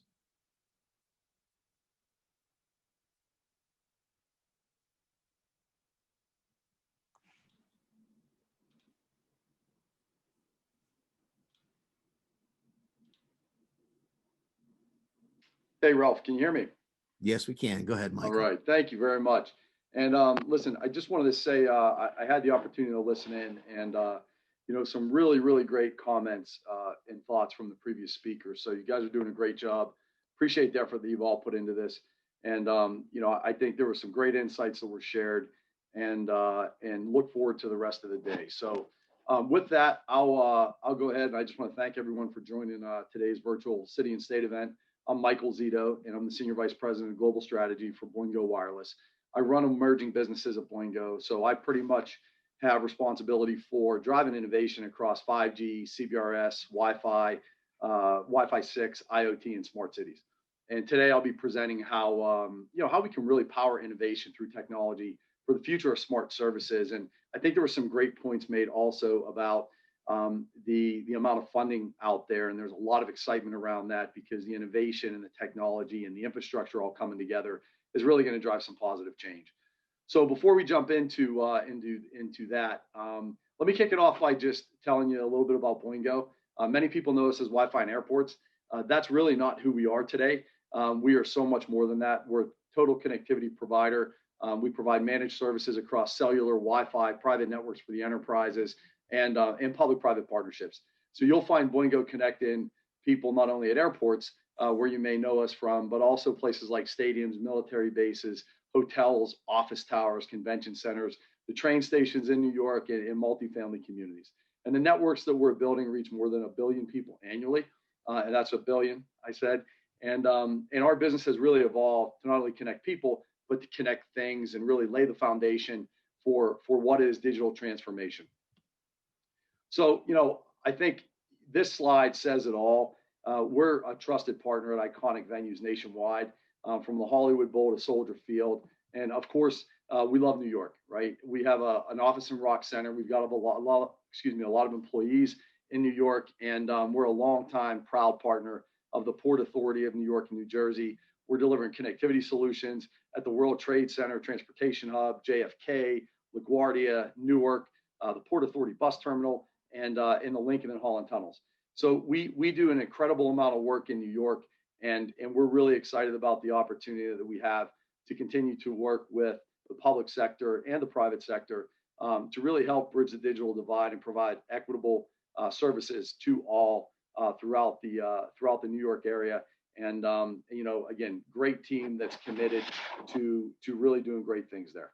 So let's talk a little bit about the vision. And really, connectivity today is it's essential, right? And it's a necessity to address the digital divide. You've talked about that earlier. For public safety, to rethink shared mobility, enable remote learning, implement wide-scale home healthcare. The research conducted really reiterates a common belief that a positive quality of life involves enhancing every aspect of the daily existence of citizens in their journey. from safe streets to green spaces. It's all about reasonable commutes to access art and culture, access education. An intelligent city is really creating an environment that promotes inclusiveness and the best urban living and minimizes the hassles of city life. So we have the ability to leverage technology to do all of that. And smart communities are really great places to live. We all know that. So when you look at the stats, it's clear that connectivity matters, and it's for the health and happiness and well-being of residents. We've seen that more than ever now in COVID. The connectivity issues that we've had in the United States have been exacerbated, and now we have the opportunities to now go out and really create that right infrastructure ecosystem that will enable all of those services that drive the outcomes that both the private sector and the public sector and all of the citizens that we both serve really want to see. So we have a great opportunity in front of us. You really talk about New York, and this is an example of some use cases of really how to digitize the management of a city. And you really focus on applications across transportation, manufacturing, power, healthcare, education, and government. And I think we've really seen the need for improvements in the education space from a borderless classroom perspective now really come to the forefront. So we've got a big opportunity there. Traffic, gridlock being an issue, that's always been something we've tried to deal with. Self-driving, smart traffic lights, high-speed trains, you can solve for that. There's a lot of work being done already there. Public safety, really considering real-time digital signage, drone patrol, smart street lighting, intelligent cameras. We've talked about that for a long time, those of us that have been in this space. And healthcare now, I think we're seeing more than ever that there's a remote opportunity leveraging connectivity to really prioritize the health of citizens through remote surgery, where the best physician from around the world can operate on someone remotely, or just remote medicine in general. All of the appointments that we've all had to do remotely now, connectivity has been critical to being able to have those visits because you couldn't visit in person. And of course, education, as I said, teaching becomes so much more immersive when you've got the right connectivity options and offers those interactive learning options that you may not have with some of the dial-up connectivity that's out there today. We have an opportunity to improve that. And that's really just a snapshot of some of the quote unquote smart applications. And what's important across all of them is really that they're intelligent. You talked a lot about data prior to this and data mining. You want them to be smart and interoperable. And then you want to be able to use that data to learn and continue to make things more efficient and better for your citizens. So, just jumping into the next slide, I've only got a few minutes here. How do we really get there, right? It's really all about convergence and converged networks. We have a really big opportunity to leverage 5G, which you've talked about previously. The possibilities with 5G are endless. Yes, you need a lot of fiber, to be able to really deploy a 5G network, especially in a city from a densification perspective. I think that you're going to start to see that happen. Cities will work with the private sector more to open up access to fiber so that different wireless networks will be able to be built. But it's not just going to be 5G, right? I mean, the use cases are going to call for Wi-Fi and Wi-Fi 6 now, which is going to be improved speeds and number of devices being able to be connected to a Wi-Fi access point. So Wi-Fi is still going to be important. Of course, as I said, cellular will be important. Both the macro network, in-building networks are going to be really important. And that's where we start. We start from the inside out, and that's our approach to starting to help bridge some of the digital challenges that are out there today, versus the carriers that are coming from the outside in a macro perspective. So we're really trying to help from the inside out. And then, you've certainly got the opportunity to leverage different spectrum technologies, licensed and unlicensed, like CBRS and fixed wireless. So, when you think about school campuses, when you think about fixed wireless to homes, there's a lot of opportunity out there today to really focus on a connectivity strategy that is multiple types of connectivity technologies combined to really drive the outcomes that you're looking to drive. So just a little bit about private networks. You've probably heard a lot about private networks, but you probably don't realize you've heard a lot about private networks, right? And I think one example I wanted to share with the group is Fontana Unified School District. which is providing high-speed internet access to 36,000 students at home and in their community. It's via a private network. And the network is really part of a long-term plan to ensure access to instructional materials and to close the achievement gap, right? So that's an example of a private network for the public sector, right? And that's leveraging CBRS. On the business side, Boingo is working with a major U.S. airport located in a key metropolitan area that deployed a private network for enhanced video capabilities. This project is really addressing mobility and ground transportation traffic through video analytics. So really simply put, a private network provides a dedicated on-site wireless network. Unlike a public network, it is private, and the network can be configured for the ability to connect exponentially more devices and have higher level security and control. I wanted to talk to you a little bit about some use cases in the last couple of minutes here. And you know, everybody's really concerned about you know, a safe return to public transit, as the slide says. And according to the most recent CTIA Smart Cities Playbook, since the start of the pandemic, cities have seen up to an 80% reduction in Uber and Lyft rides. And while we're all starting to see the world open back up cautiously, residents are looking for reassurance that shared transportation, public transportation services, including airplanes, trains, and subways, are safe to use, right? And many people rely on public transportation, which is why communities, you know, really need supportive transit and shared mobility solutions. And CTIA reported, you know, that single car transportation is not an option for many in low-income areas, the elderly, and the vulnerable residents and essential workers. It increases pollution, obviously, and congestion in the long run. But, you know, powered by connectivity, smart transportation solutions are really helping communities rebuild rider confidence. So touchless journeys, providing access to more real-time data and enhancing overall safety are some of the options that you have. And we've deployed different touchless solutions throughout the transportation world, if you will. You know, whether it's touchless faucets, hands-free drinking fountains at LAX, in Chicago, we've got secure wireless networks that are supporting proprietary biometrics, which is really important. It's a system to also process touchless passenger boarding. And then at LaGuardia and Terminal B, arrivals and departures, contactless food ordering and delivery is offered at the gate. So, you know, a lot of real use cases that are out there. And, you know, lastly, really doing a lot in, you know, LaGuardia and JFK, really focused on, again, that touchless experience and enhancing greater mobility for the citizens. So with that, I'll turn it back over to Ralph, but, you know, just really wanted to say that, you know, we have a really large opportunity in front of us to create safer, healthier environments.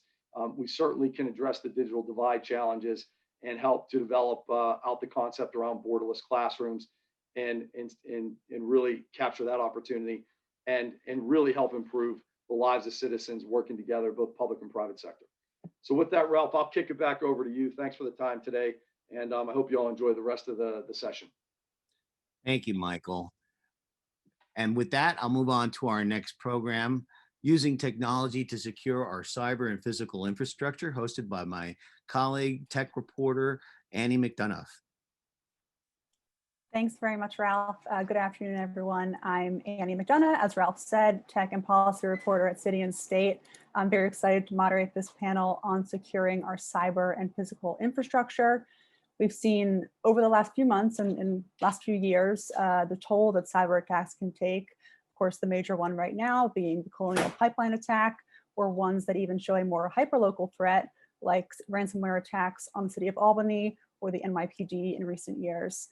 We have a wide range of panelists here today representing both the public and private sector, all of whom I think will be able to offer a useful perspective on how New York is preparing for these kinds of attacks and what we could be doing better.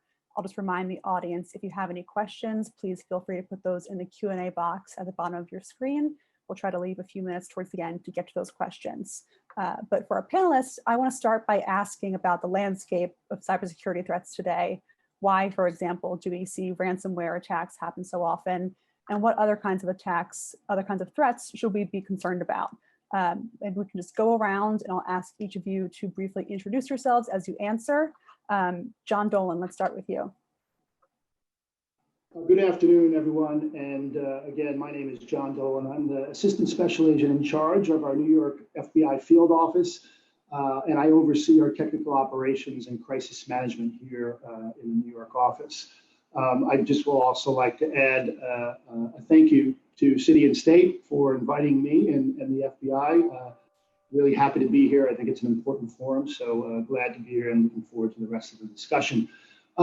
So I think, and I know we spoke about it a little bit offline, but we've seen an increase of almost 300% in ransomware attacks over the last year and a half, roughly, from our perspective here at the FBI. I think, and I think it comes down to really one thing. It is a lucrative business. Ransomware has become very sophisticated. We just got to look to the Colonial Pipeline attack to see how lucrative it really is. They may have overstepped there, but the bottom line is, unless you have a robust resiliency and you have a dedicated delineation between your IT operations and your operations technology, you're going to be vulnerable and you're going to be susceptible to these attacks. So I think at the end of the day, and I think some of the other panelists here can speak on it, but it's lucrative. The FBI in particular, our policy is to not, we advise not to pay the ransoms because of the obvious reasons. And those reasons are, hey, if I do it to you and it works and I get paid, it's good. I don't really have a motivation to stop. So I'll leave it with that and throw it to the rest of the panelists, but it's lucrative and I think they know it. Thanks, John. Maybe Tariq, if you want to weigh in? Yeah, John, first of all, great background. The flags over there, they look very impressive. So my name is Tariq Habib. I work for the MTA, Chief Information Security Officer. Before I go into, responding to your question, I just want to remind, I think there was someone stated the city is open beginning tomorrow. So is the MTA, New York City Transit Subway. So very excited, it's 24/7. The trains will be running and our customers are telling us that we've been the cleanest ever. So, come back, ride the train, but bring your mask. So going back to the ransomware, particularly, of course, a great increase. I was looking at some insurance industry statistics and it said there are 4,000 ransomware attacks daily. And it takes approximately 21 days to recover from a ransomware type of attack. Just imagine the impact it has. And now, if we think of, New York State, New York City, and all the services that we provide when it comes to health, education, public safety, transportation, and if there is an attack of this magnitude here within those services, it can really impact the services that we offer to New York City and New York State public.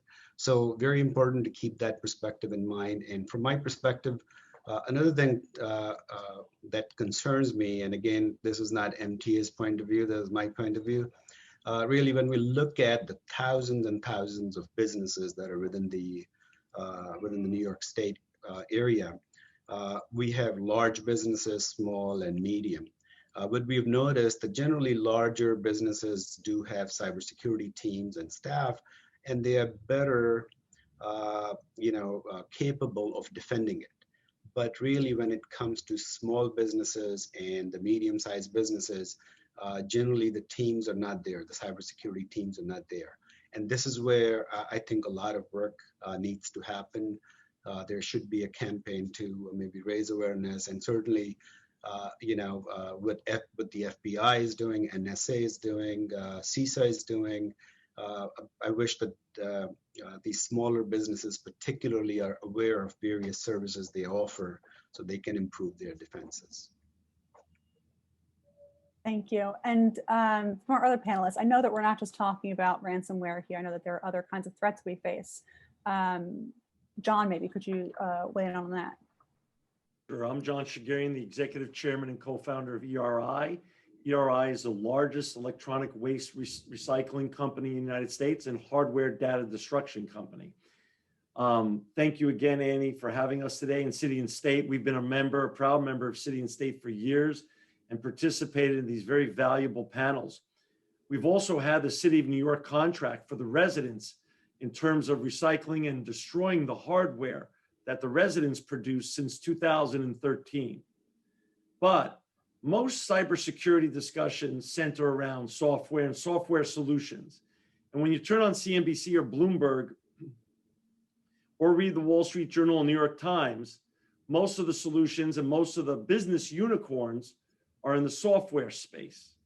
The truth be known, the hardware is the dirty little secret of cybersecurity that is yet to be discussed both publicly and handled responsibly by most government entities, corporations, both publicly traded and privately held. And what do I mean by that? Fortune magazine a few years back wrote an article on our company. The head of cybersecurity wrote the article. It was called Dead But Not Forgotten. And the last sentence of his article said, it turns out that electronic waste is not only an environmental hazard, but a cybersecurity one as well. So everything you touch now, everything, your cell phone, your wearables, your fax machines, copiers, and of course your server systems and everything else, including many of the cars we drive, have become computers on wheels and data storing devices. So they need to be destroyed when they come to their end of life. Tesla's a client of mine, which I never could have imagined, because EV cars are computers on wheels. And if we thought we were under regulation with regards to healthcare agencies and financial institutions with Graham Leach, Starbucks, or HIPAA, that's nothing compared to the data protection and privacy laws now that have come over since May of 2018 to the United States when GDPR got passed in Europe. So we're now under more scrutiny, and we have to manage our constituents' data better than ever. So when your hardware comes to its end of life, it needs to be responsibly destroyed. And if you're using a great software solution, but your hardware is being misappropriated, you're in as much danger as if you've never employed any software at all. One last thought I'm going to make. I've just written a book with my colleagues called The Insecurity of Everything. This is not a commercial. I'm going to offer the first 100 people that write to me who are members of City and State or on this call a free copy of this book, because this is all about the hardware side of cybersecurity. And it's really the dirty, unspoken secret and how so many of the breaches are happening today. My email is simple, it's jss@eridirect.com. I'll mail you your free copy. You'll get educated and you'll make your own decisions from there. Thanks very much, John. And I want to talk a bit more about sort of how the landscape of threats has changed during the pandemic. Obviously, a lot of us working from home over the past year and a half, some of us still working from home. Anna or Eric, I'm curious what you think about what sort of extra precautions need to be taken right now. Has the threat level gone up with people working from home? So I can start us off, Eric. My name is Anna Mercado Clark. I'm a partner at the law firm of Phillips Lytle. I'm resident in our New York City office, but we're a full service national law firm. I also am an adjunct professor of law at the Fordham University School of Law. And we assist clients in preparing for cyber attacks, mitigating potential risks, complying with legal requirements, but also we assist them with addressing incidents when they do occur. And just speaking from experience and also looking at the data that has been put out there since the pandemic began, we're definitely seeing an increase in cyber attacks, in particular ransomware. We've already spoken about that. And just to level set, that essentially means that a cyber attacker comes into your network or your computer system, locks your data or encrypts your data so that you can't use the information and therefore can't conduct your day-to-day business operations. Usually they will offer to unencrypt the data in exchange for cryptocurrency or some other form of payment. We're also seeing a lot of business email compromises, and that really means to the extent that you conduct any of your business on email, which most of us, if not all of us, do, there are cyber attackers that infiltrate those business communications in a variety of ways. Sometimes they get into somebody's email account and sit in the background and just watch communications. They don't do anything that is apparent to any of the participants in this transaction. And then they might insert themselves into the communication at some point, likely when a payment is about to be made.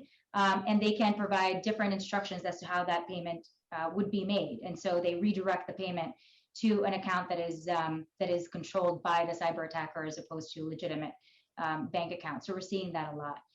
But generally speaking, I think the threats have increased in part because there are a lot more vulnerabilities that are at play now, right? When you don't have the IT support kind of as accessible as it would be if you were in a physical office, it becomes more easy to compromise organizations in that way. Also, we're seeing a lot of employees use their own personal devices, and oftentimes organizations are not providing sufficient guidance or not providing sufficient requirements as to what devices should be used and how they can be used. Many times we see that employees don't even realize where their data is being stored, right? So they might use their personal phone, not realize that they're backing it up on a personal cloud storage, and now all of this company information is being stored perhaps on a not as secure location. And so there are many ways that that organizations can be compromised, especially given the virtual work environment that we're in. And in addition to John's point about software and hardware, it's also very important that you train your employees, and that is an ongoing obligation.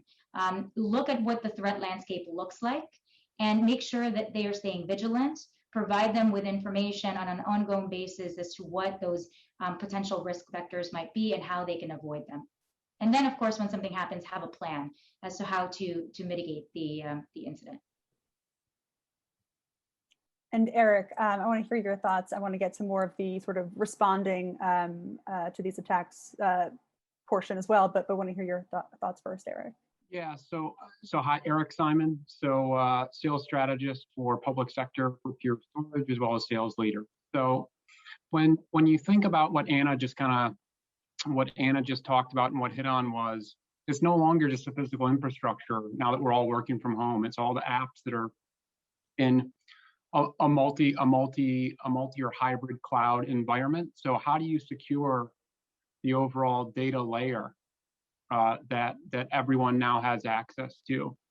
And so what we're really seeing is the keystroke or the incident management that became much more important than just the physical infrastructure, physical infrastructure security that we may have had even just 15 or 16 months ago.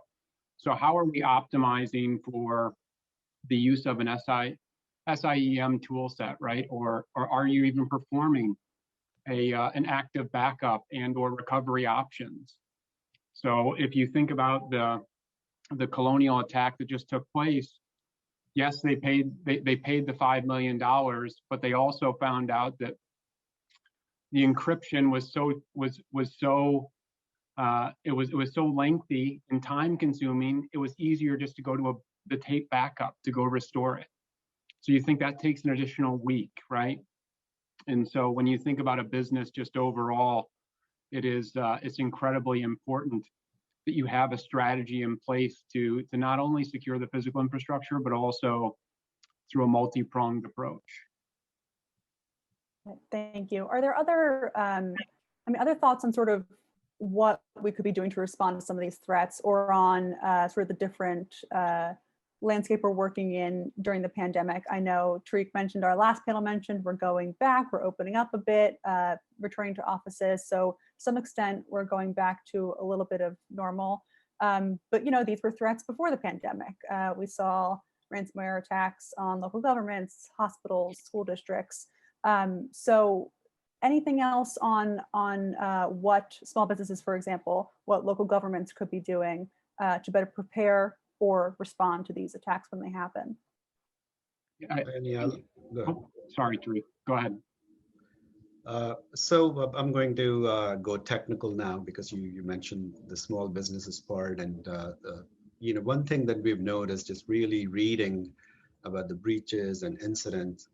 One thing that was common, of course, I think all of us know that phishing was used, right, as an attack vector. These were emotional times, COVID-related themed attacks. People clicked on them, so that's a very common known thing.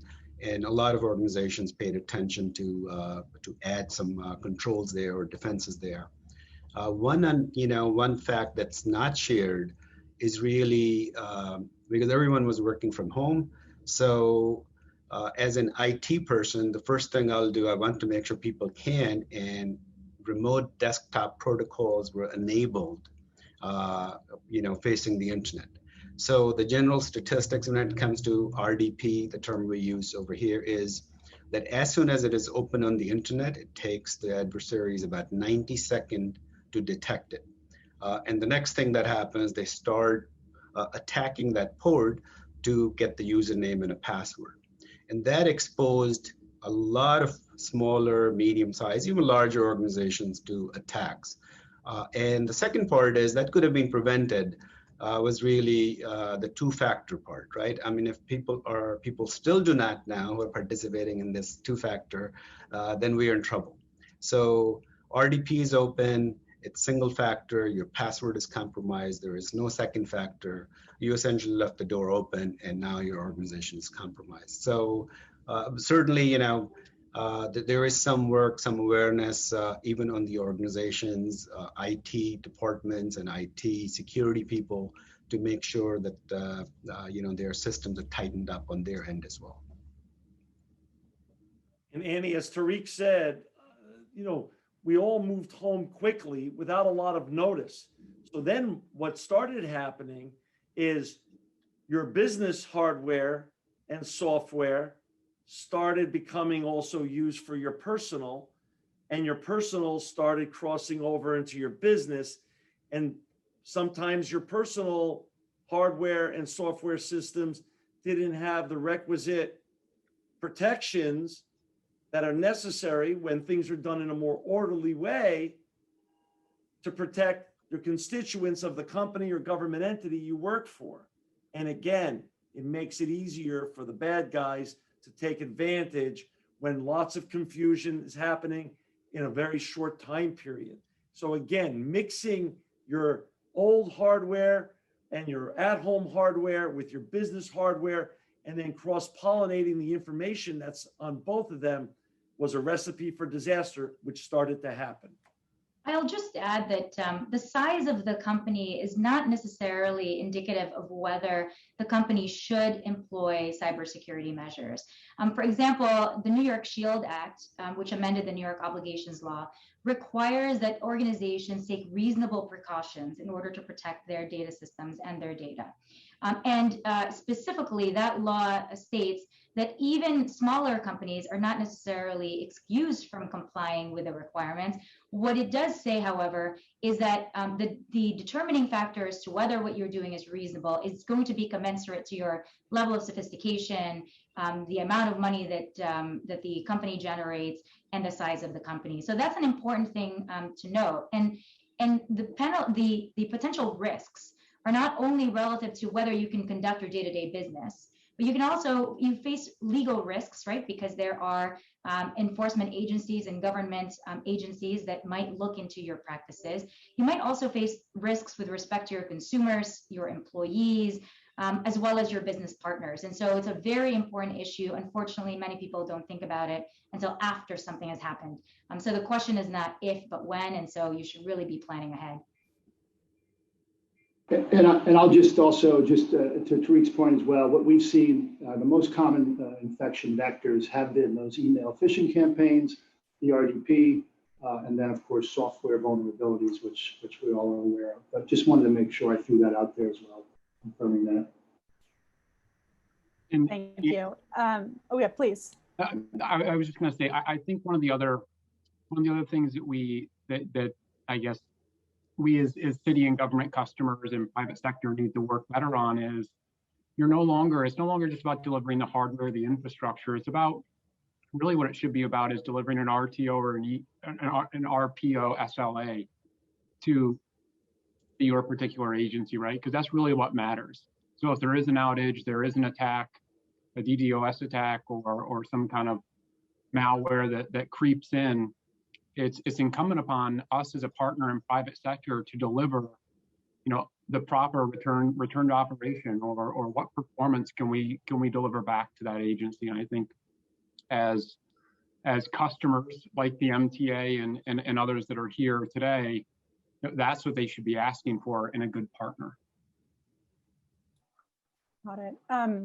Anna, you mentioned the SHIELD Act, which is a fairly recent bill from the state legislature, and there are a number of pieces of legislation that deal with cybersecurity, data privacy. John, you mentioned earlier that ransomware is popular, successful because it's so lucrative. The Colonial Pipeline attack, we saw $5 million paid. There is a proposal that would restrict a government's ability to pay ransomware, to pay those demands. Is that something that's floating around the legislature right now? Is that something we should be talking about? Is that the right way to approach this problem? Or is it more of a structural issue that we need to be approaching differently? So we talk about it internally. Again, not to belabor the point, obviously, if you continue to reward bad actors and cyber adversaries, they're going to continue to conduct those attacks. Listen, we are incredibly sensitive to the fact too that business executives have to make very difficult decisions. Remediation is paramount, and business continuity is paramount. So we're not here to judge, but yes, there is a discussion here. There's some people that advocate for it because at the end of the day, although it would be a very painful process if we did make that an illegal thing to do by private entities, you'd probably see eventually, and it may not happen right away, but you'd see those attack vectors kind of dry up. There's no point in doing something if there's not going to be a reward. But yes, it's a pretty heated topic here, but we are sensitive to the fact that you have a business to run and you need to make the decisions based on the survival of your business. I'll just add that the Office of Foreign Assets Control, or OFAC, issued guidance in October of last year, basically saying, so OFAC regulates the control of certain financial assets of individuals, organizations, or foreign governments that have been identified by the US government as having, as being either terrorist organizations or having taking adverse action towards the United States. And OFAC has basically in their guidance stated that if you do pay ransomware and that ransomware goes to, or the money is funneled to an individual, an organization, or government that appears on that federal list, then your organization runs the risk of running afoul of the OFAC regulation. So that's something to keep in mind, especially because oftentimes you're not sure where those funds are going to be, who the recipients of the funds are going to be. And so that's another potential risk for the organization. Any other thoughts on the question of restricting the ability to pay ransom? So this is Tariq. I just want to point out, obviously, this is a very tricky topic. And again, these are my personal views, not the MTA's views. Very important, I think for all organizations, right? We cannot wait for a regulation or anything, that we have to tighten up our defenses, right? We have to make sure that we are there. And one thing that's notable after the Colonial Pipeline attack, that some of the ransomware threat actors, they actually closed their shop, right? And I don't think it was a coincidence. And so my thought is, and hopefully, John could shed some light on it. To us, it seems, just reading the news and so on, that the US government took some action. So it created some consequences, some reasons for those actors to say, look, although we made the money, but let's pack up our business and go. And certainly it seems, the trend, it seems to us, just looking from outside, and I'm hoping John can shed some light on it, that the government is taking more and more action against these criminal elements that are really sitting afar in, various countries, and there is really no consequence for them, and they continue attacking. So, Tariq, I appreciate the setup there, but so that's a good segue into this. I will say, one thing I hope I can leave you guys with is, the mission of the FBI in the cyber realm. Our mission is to impose risk and consequences on cyber adversaries, basically through the unique authorities that we do possess, that both criminal and counterintelligence authorities, but essentially using those authorities and our robust relationships, not just at the federal, state, and local level, but overseas. So you hit the nail on the head. We, as an organization, have to be able to hold those adversaries responsible. How we do that is through, and listen, there's asset response and there's threat response. Asset response is an organization like CISA, defending.com. The FBI is somewhere in between offensive and defensive.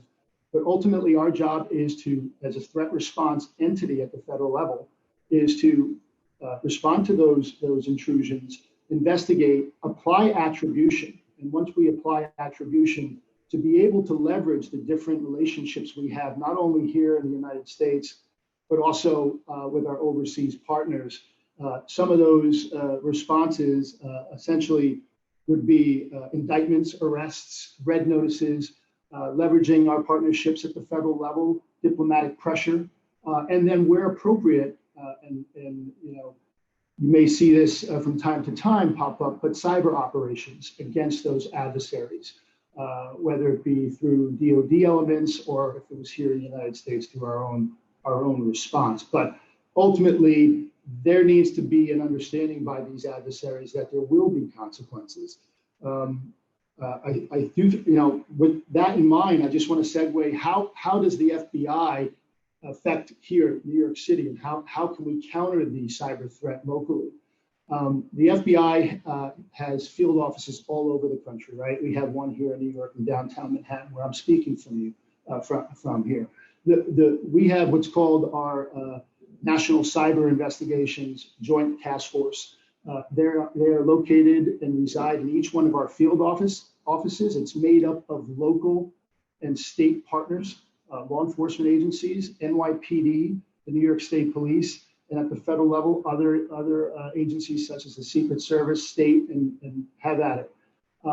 What we're able to do through that is leverage the full breadth and scope of the federal government and those resources and bring them to bear at a local level. So it provides those task force officers, who are deputized, by the way, and giving them the same authorities as a special agent in the FBI to address and attack those threats that may be hitting this particular municipality. Also, and that's at the government level, right, between state, local government, and the federal entity. We also have an organization, a partnership led by the FBI called DSAC, Domestic Security Alliance Council. Through DSAC, we partner with the private sector, sharing information, critical information, with very large companies that are typically the target of overseas cyber adversaries. And I'll just add as well, we have InfraGard. You may have heard of InfraGard, also an FBI-led partnership where we share critical information and intelligence and partner with organizations that are responsible for critical infrastructure here in the United States. And I'll make note with that. Critical infrastructure, 80% of it here in the United States is owned or operated by private entities. So it shows you the real importance. And I think ultimately the most important is for the public sector and the private sector to work hand in hand, collaborate, be transparent, and work together immediately after these impacts of the cyber realm occur. I hope that explains a little bit of how we can affect at a local level, bringing to bear a lot of resources at the federal level and even overseas. And John, just to follow on with that, right? It's not if, but when an attack takes place, right? So in partnering with private sector and partnering with public sector, it's having a true backup, the ability to restore doing those things early and often and looking for the partnership from private sector to public sector to go deliver that to, you know, to your end user agency. Because in the end, if you have a plan in place with immutable backup copies, right, you can go restore it and never even have to worry about paying the ransom. So if you're proactively looking at it, you can have a partner like ourselves or others in the industry who can help you develop and deliver those types of solutions. Eric, completely agree with that. If I was to pick the next, and it wouldn't even be 1A, it'd be at the same level. It's having that redundancy, having that separate end where your operations and your backup, you have good backups, good images that are separated from your IT and your OT. No doubt, cold sites, whether it be in the cloud or it be physical or hybrid, it's really where we need to be. And I think at the end of the day, we brought up these smaller businesses or schools and hospitals. My own school, where my kids go, the high school was a victim to ransomware. They did not have good backups. This was at the start of last year. So they lost about a month of school to start just before the pandemic. But that's because they didn't have a good plan and they did not have backups and they did not have redundancy for their network. But you're absolutely right. And I think the federal government, and I know it's been brought up before, there is some, through DHS, there is going to be a $500 million grant to address specifically that, to help these local and state entities to be able to get into a position to bolster their resiliency with regard to their network infrastructure. Before we move on from some of this technical discussion here, I want to pull out a Q&A or a question from the audience. And a reminder, if anyone else in the audience has questions, feel free to put them in the chat or the Q&A box. But since we have 5 experts here, I want to get your thoughts. Do you believe that secured cloud desktops is a good alternative to manage the security of data for remote employees? Anybody who can weigh in on that?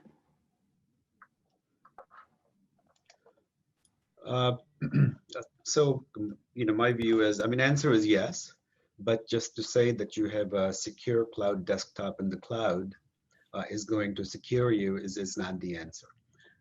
There are certainly additional security measures that have to be taken.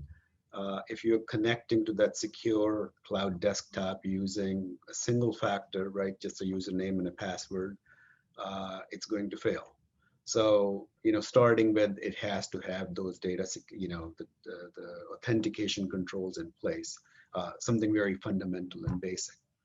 Then, you know, of course, the software vulnerability exists in all systems. If those are not addressed, you know, having something in the cloud is no guarantee that it will be secure. So all the security measures have to still be, you know, addressed and then taken care of before we can say that it is secure. But certainly it's better than, you know, the point that someone is using personal device or the work device and they're not maintaining it. It takes care of some of those issues being in the cloud. I'll just add, you know, to Tariq's point, using a secured cloud desktop, because you're delivering the data and you're delivering certain network settings electronically, as opposed to relying on an individual user to be able to do that and secure their particular device, does have its utility. But again, I think the weakest, your network is only as strong as its weakest link, and usually that is the human element. And so I don't want to, I want to emphasize the importance of training and managing your human assets just as much as you look to technology in order to secure your workspace. Thank you. Oh, yes, please.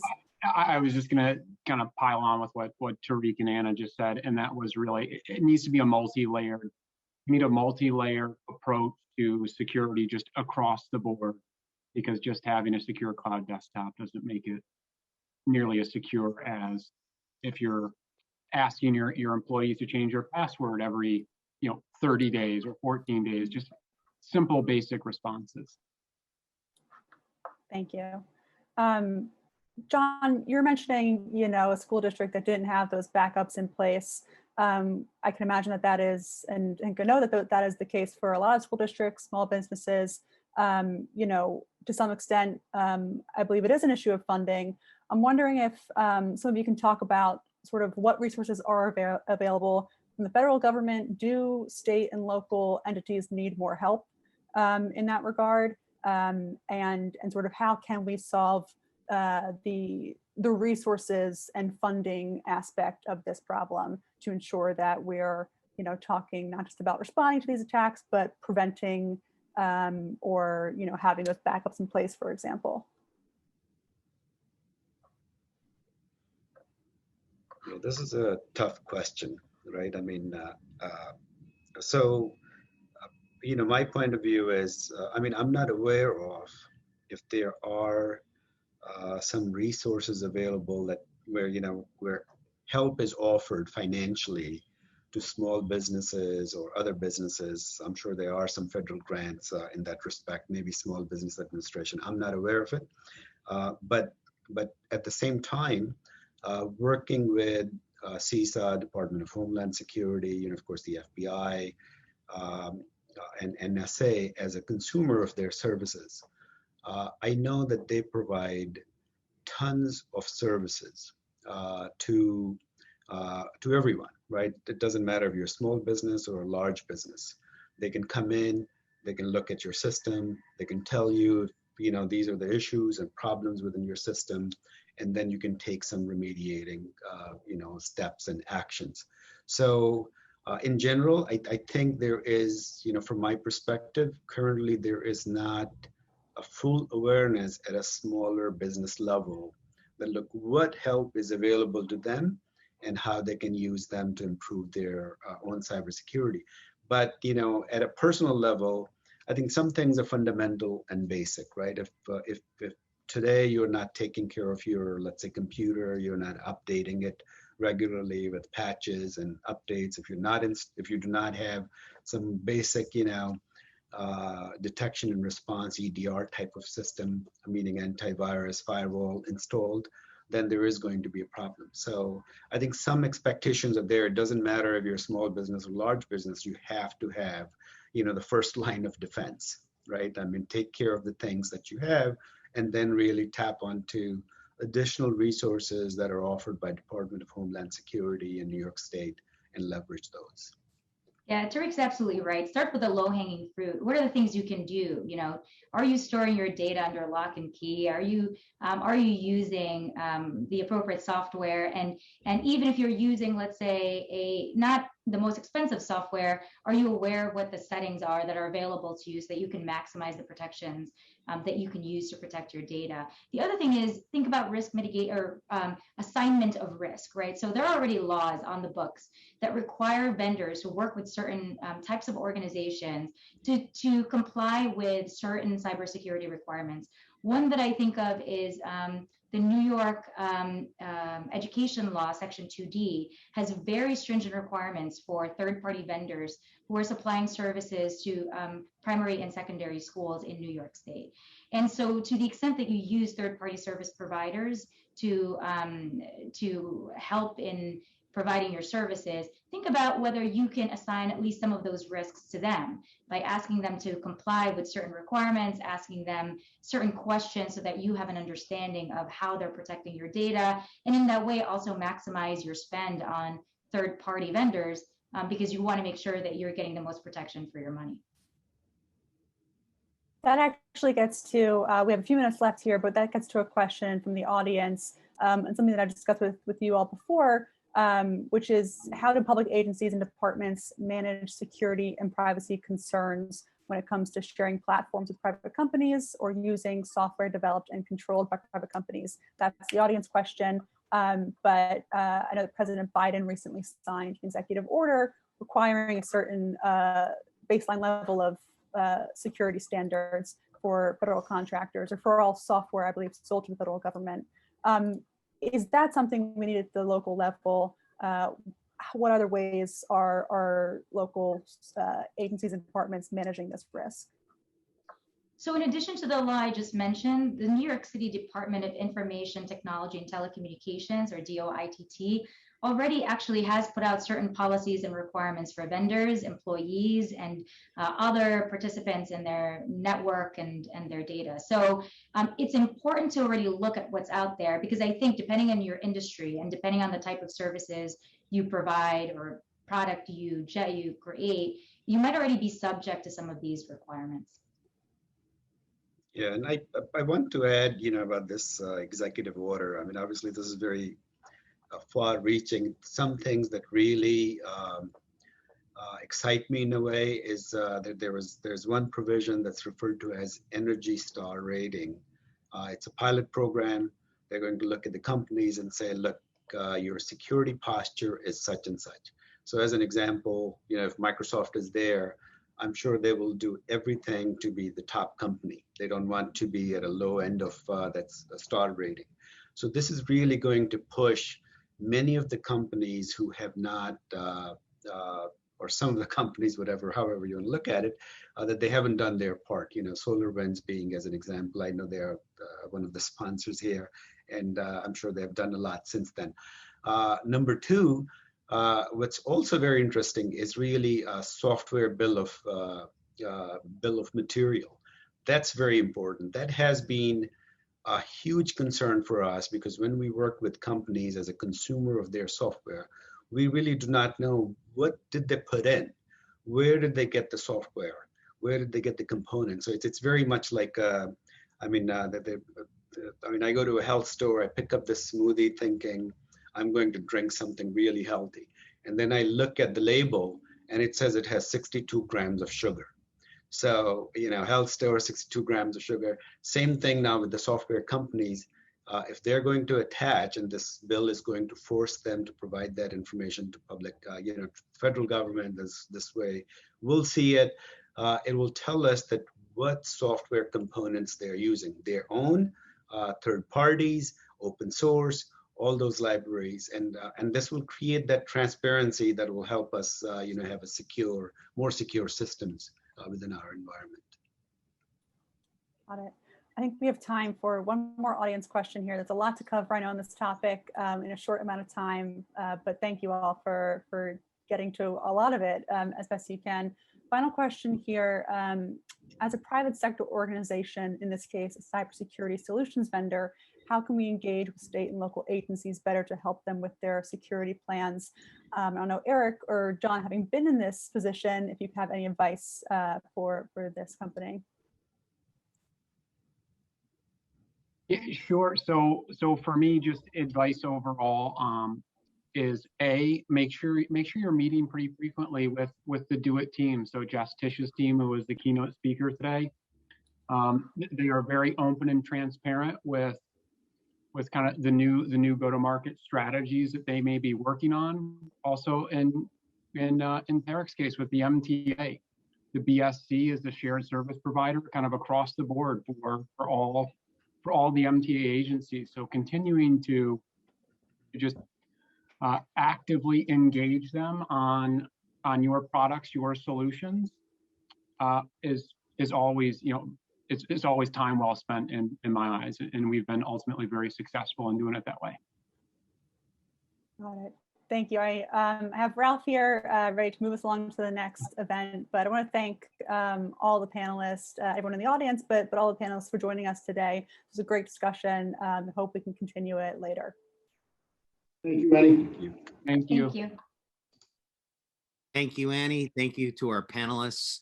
I'd like to take a moment once again to thank our sponsors: T-Mobile, Boingo Wireless, CDW, Data Miner, KPMG, Microsoft, Amazon, Ciena, DoorDash, ERI, Philips Lytle, Pure Storage, Charter Spectrum, VMware, Zenfi Networks, SolarWinds Duo Security, and Queen's Tech Council. And before we move on to our next program, we have a special presentation by David Bizant, Vice President at T-Mobile for Government. Yeah, I just want to make sure, Ralph, that you can hear me okay.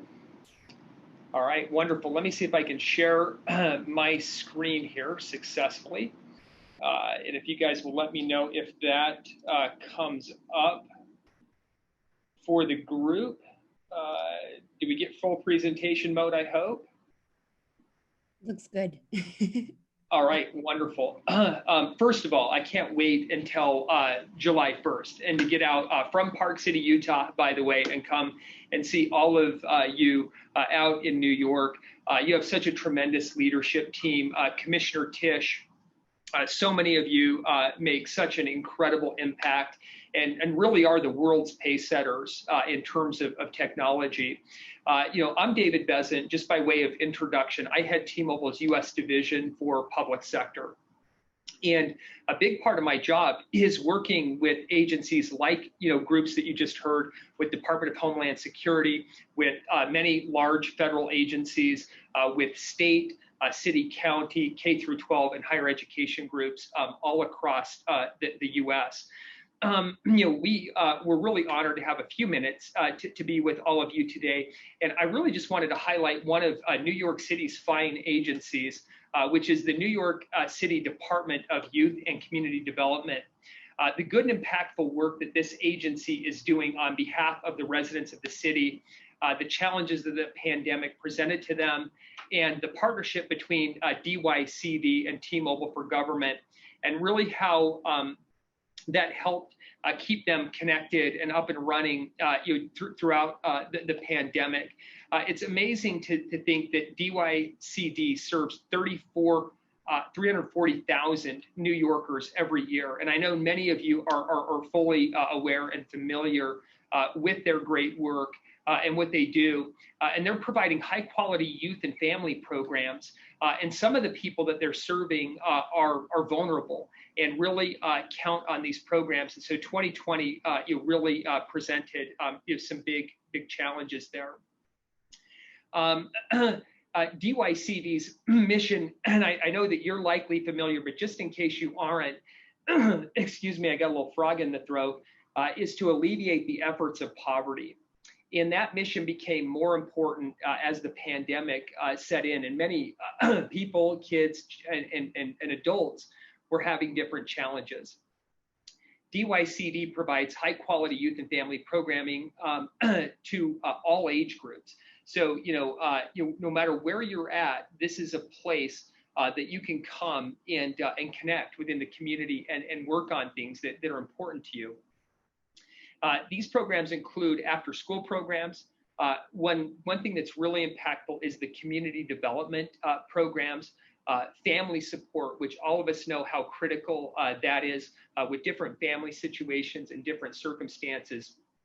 And then youth workforce development and many more. So many of us on here remember what it's like to have to go and earn our way and get that first job and get that first start.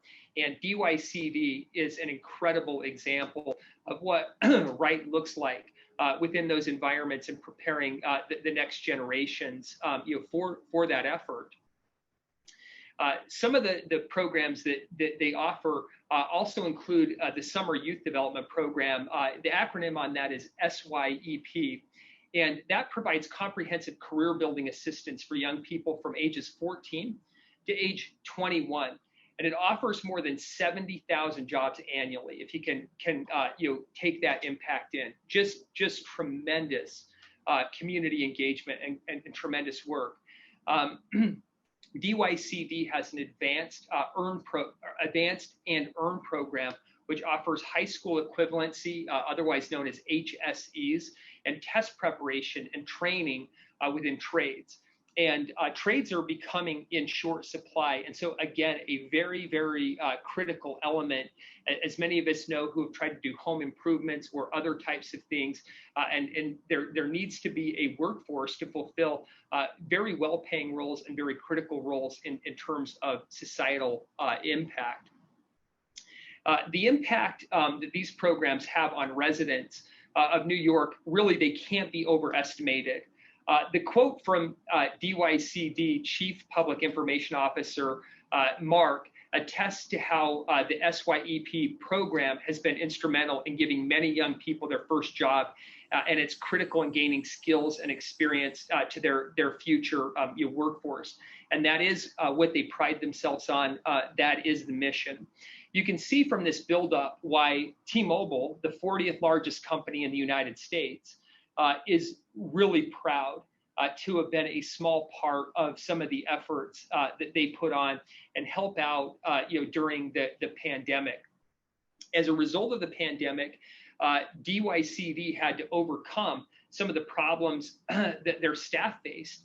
And essentially, they had to operate remotely like all of us did.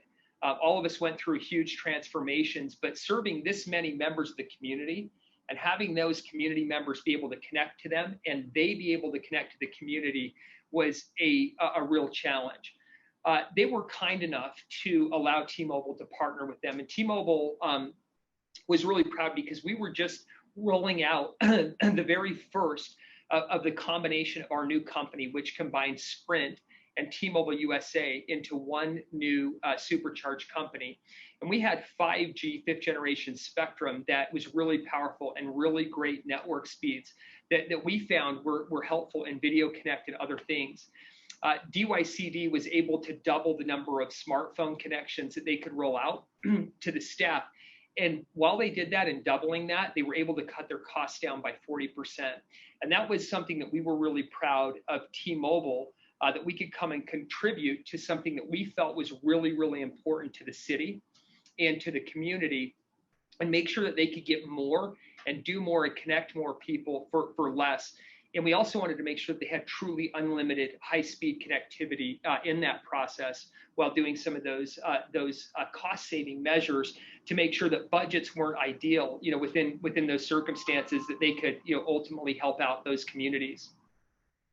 And the other thing that we did is we helped them do device management. And device management, you heard about the cybersecurity piece. One, it's a really incredibly important element to make sure that devices are secure and those connections are secure to the end touch points of your network and all the critical, sensitive personal information and tools that you have as you're out helping these different communities. And then their ability to, manage that and do that remotely was another big thing for us in terms of our end-to-end partnership. We love the statement that they have, but having the connectivity and the devices they needed, DYCD staff could mount heroic efforts to keep the programs running. T-Mobile for Government, is certainly proud that we were able to help be a part of that. And you look at those three areas that they're really focused, you think about every single life and every single child and every single parent and every single person working on that degree. And you think about what is the output of that times one person, times one family, and you times that by 70,000. And that's really, really a powerful element.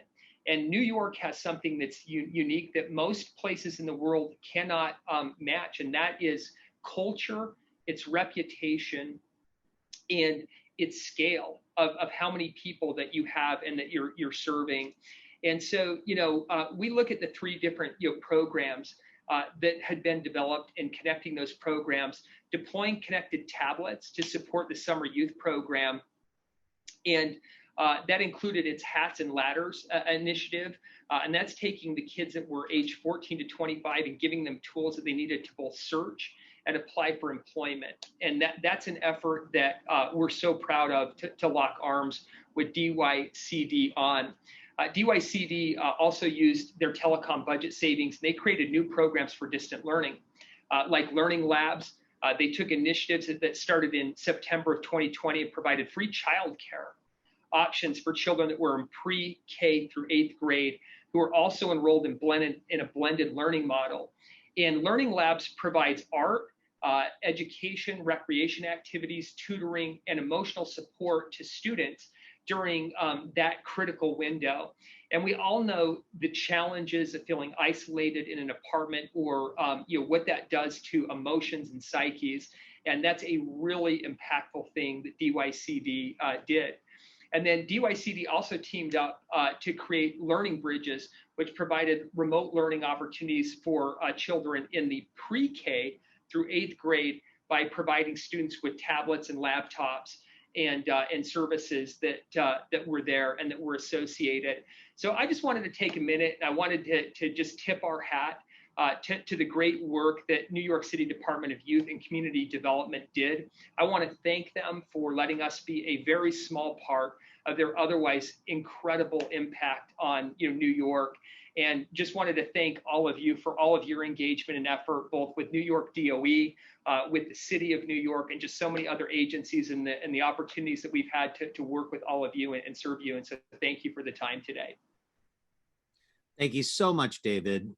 I'd like to now introduce our next program. It's called Using Technology to Impact Our Communities, and it's moderated by Kristen Malik, Director of Business Diversity at CDW. Hi, thank you, Ralph. Good afternoon. I see my panel coming on. So we'll get started. I know we're running a little tight on the program. What a really fantastic afternoon that it's been. I have been taking notes. I wish I could say digitally since it is a digital conference, but frantically taking notes and great takeaways, and I've really appreciated the content. So thank you to City and State for putting this on and providing meaningful opportunities to learn. I think that we learn when we listen, and there's no shortage of opportunities to listen right now, and today being one of them for me. Thank you for having CDW as well. It's an honor for us to partner with the city and state to be a technology provider. And so I think, before I have our panel go around and do their introductions, and you can hear their robust bios and why they were selected to participate today. As we moved through the day, we started with really passionate words from Commissioner Tisch, and to hear her gratitude, things that make her joyous, and the major pivots that she's leading across the city. It gives really a promise for progress. And that's a takeaway for me. I think then we hear about how technology has been responsive in a crisis, leading through how perhaps there was opportunities for cybersecurity needs as those accelerated, as the use of technology accelerated. And I think David really parlayed us. If we anchor all of what we've heard today, if we just truly anchor and settle into what we're trying to solve, it's economic mobility. How can we ensure that we are creating economies of scale, economic empowerment, economic development across all sectors? So today's team, assembled today, I think is going to really shed some fantastic light on that topic, and really where we're anchoring and we'll finish today. So I would like to turn it over. We'll have the panel go around, so if that's okay, I'll call on you and you can do your intro and your amazing bio, and we'll get started, team. So Deshard, would you mind kicking us off as intro and bio, sir? Yep, my name is Deshard Stevens. I am the Chief Information Officer for the New York City Commission on Human Rights. I've been working with the City of New York since 2014. I have a background in project management, risk management, data privacy security, and so I'm happy to be here to speak with you guys on the panel today. Thank you for your long tenure of service, sir. Leena, could we go to you, ma'am, for all of your work? Hello, good afternoon. I'm Leena Panchwagh, Deputy Commissioner at Department of Buildings, Managing Operations and Information Technology. I've been working with the city for several years now, since 1999, worked with several agencies, currently working at Buildings. Really excited to be a part of this panel. For the past, I would say, 13, 14 months, I think technology has played a crucial role, given the pandemic and given the city's response, and I'm continuing to keep the city running.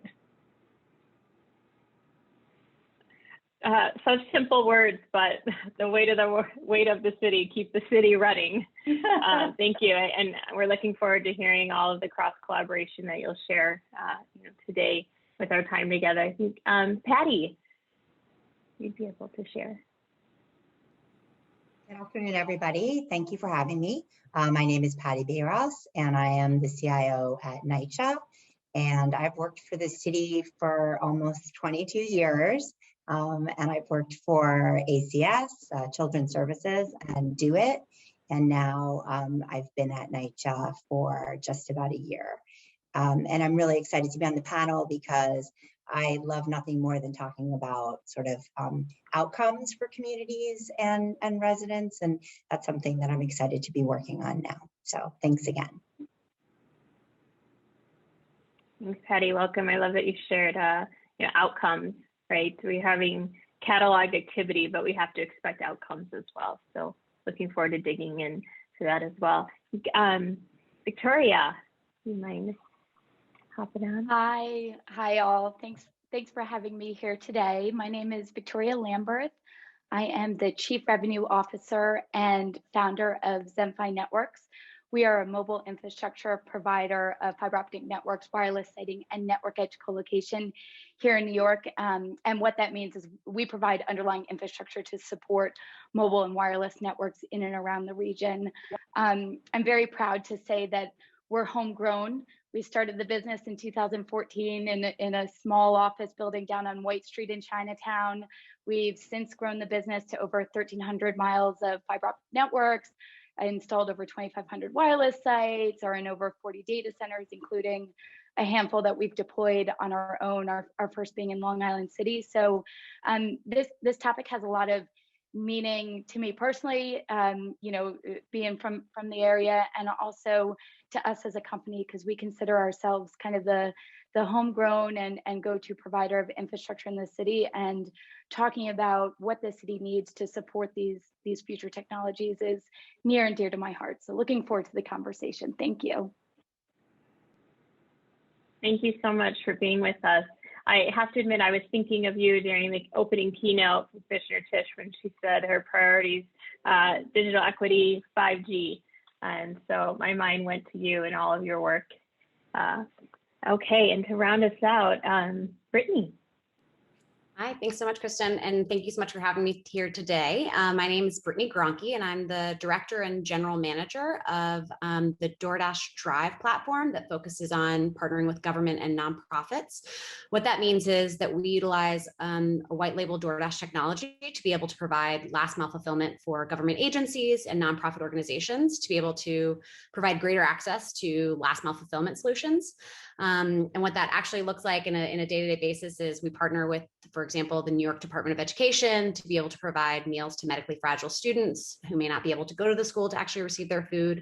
And we also partner with United Way of New York City to be able to help support local partner agencies to be able to better distribute food to individuals who have mobility issues or need the ability to have convenience of at-home delivery. I'm very excited about this topic. DoorDash is really invested in building out the focus on partnering with government and nonprofit organizations and thinking about how last mile delivery and last mile fulfillment can really help be a capacity building tool for organizations to better reach and serve their clients and their neighbors and their guests through dignity and convenience, and really excited for what's to come across innovation in this space. Thank you, Brittany. You definitely have done such meaningful work, and I have to just really appreciate you using the term dignity, right? I think that can anchor all of us as well. And I have to say too, I was thinking of you in the keynote when she talked about food insecurities. My mind went to DoorDash and all that you and your organization have done to the city. So, I was just even more proud of our panel, right, from the kickoff of the event. So, we'll get right to it as it's later in the afternoon. I know we have so many people tuning in. So Patty, I thought I would start with you, if that's okay. I saw recently that your organization published a major transformation plan and blueprint for change. So my question would be, how were you able to leverage the technology to make sure that the NYCHA community was, really engaged in the process, from start to finish? Sorry. Thanks so much. Yes, we've really been working hard under our chair, Greg Russ, to think about the transformation for NYCHA.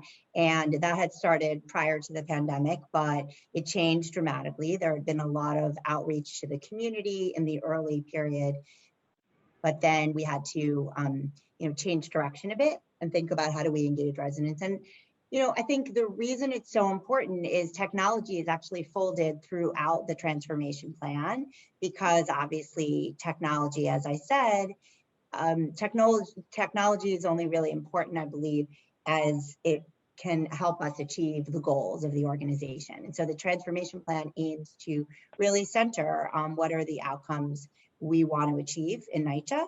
And so it was very important to channel the residents' perspective and the communities that we serve, and make sure that we're incorporating that, because one size doesn't fit all, one type of technology doesn't fit all. And so making sure that we're hearing from the residents about what will work for them and what are the outcomes that we're trying to achieve. So we did a lot of things that everyone is doing, right? We hosted a lot of town halls virtually, which was a big lift, as we've all experienced. There were different forums, there were different formats. There was a lot of work with our residents around standing up some education in terms of how do people get on to these sessions, how do we tailor them in communities where we can get the most engagement, how do we work together to get out the word in terms of what we're trying to achieve. So we used surveys, we did virtual town halls, we reached out to people, by posting things. We have also implemented some dashboards in some of our lobbies as a POC, but we're aiming to expand it. So we were able to put some things there safely as people were social distancing, and able to engage people that way. So we also have digital vans. And so we had to reconfigure the digital vans during the pandemic, but we're able to leverage those at times to improve our audience and participation. And so it was a lot of really engaging with the community, working with our resident associations, working with our tenant associations, making sure that people have access to be able to participate remotely as much as we were able. And then checking in on how people were experiencing that. And that's the other piece of this, right, is continuous improvement. So over the year, 14 months, 15 months, we all kind of tweaked what we were doing, right? And that's in response to what seems to be effective and what doesn't seem to be, resonating with people. And, checking in with the community, our staff, our residents, our landlords, our various stakeholders that we have to engage, because they're all impacted as part of the greater New York City community that NYCHA serves.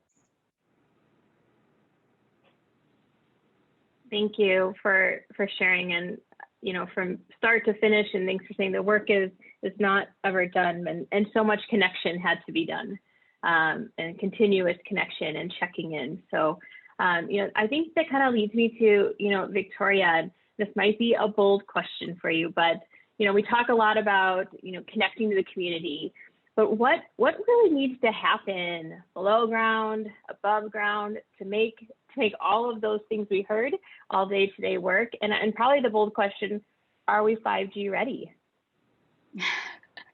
That's always the big question, right? Are we 5G ready? Well, I think to answer that question, it's first important to define 5G, right? 5G is the 5th generation of the mobile network standard. And I think to the everyday person on the street, maybe the everyday New Yorker, sometimes 5G seems like it might just be a marketing ploy, right? What does this really mean? What is really different about this network?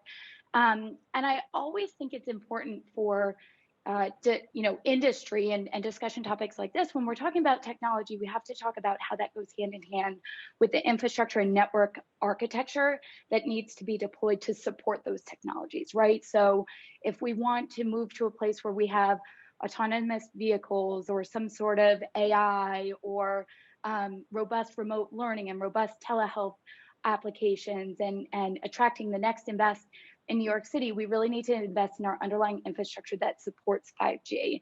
And one of the things that, you know, I think about when I think about, you know, describing what we need to deploy, I often go back to the start and remind people, as the mobile networks evolved, what technologies evolved with them, right? So the first generation of mobile networks, we had the first wireless call.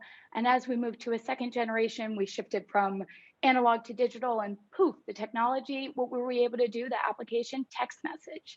And as we moved to 2G onto 3G, the 3G network leveraged the 2G network, but used new radio frequencies. And all of a sudden, we were able to supercharge that network. And instead of just texting, we could do emails and browsing. And then we went to the 4G network and set network standards, densified the network. And now we have, you know, our smartphones, and, you know, we have DoorDash, which never could have existed if we hadn't upgraded the underlying network architecture from 3G to 4G. So when we talk about moving to 5G, one of the things we have to keep in mind is there are applications and there are technologies and there are companies out there that have not even been dreamed of that will take advantage of this underlying architecture. And what's happening in the network is we're moving from a 4G network architecture to a 5G by using new bands of spectrum.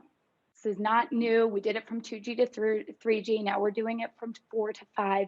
And that additional spectrum is typically a higher frequency, travels shorter distances, but it allows for way increased speeds, much better throughput, high capacity.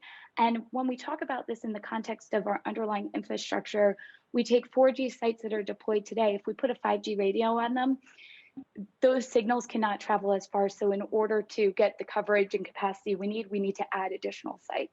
So when you ask, this is a long-winded answer to say, when you ask what's needed from an infrastructure standpoint, it's wireless sites, tens of thousands, maybe even 100,000 sites in and around the New York area. As Commissioner Tisch said, on the sides of buildings, on pole tops, on smart street furniture, on smart poles. And it's gonna be a massive investment. It's gonna take major public-private partnerships to get there. It's gonna take working with communities and helping educate communities on why the streets need to be dug up, why there might be a new pole in front of, on the corner of a quadrant. But ultimately, the output of this infrastructure will be an underlying architecture that can support, you know, businesses, technologies that we've never dreamed of. And I love the keynote opening that talked about how this infrastructure and how 5G is going to be crucial to the recovery of New York and to maintaining New York's status, you know, at the forefront of innovation.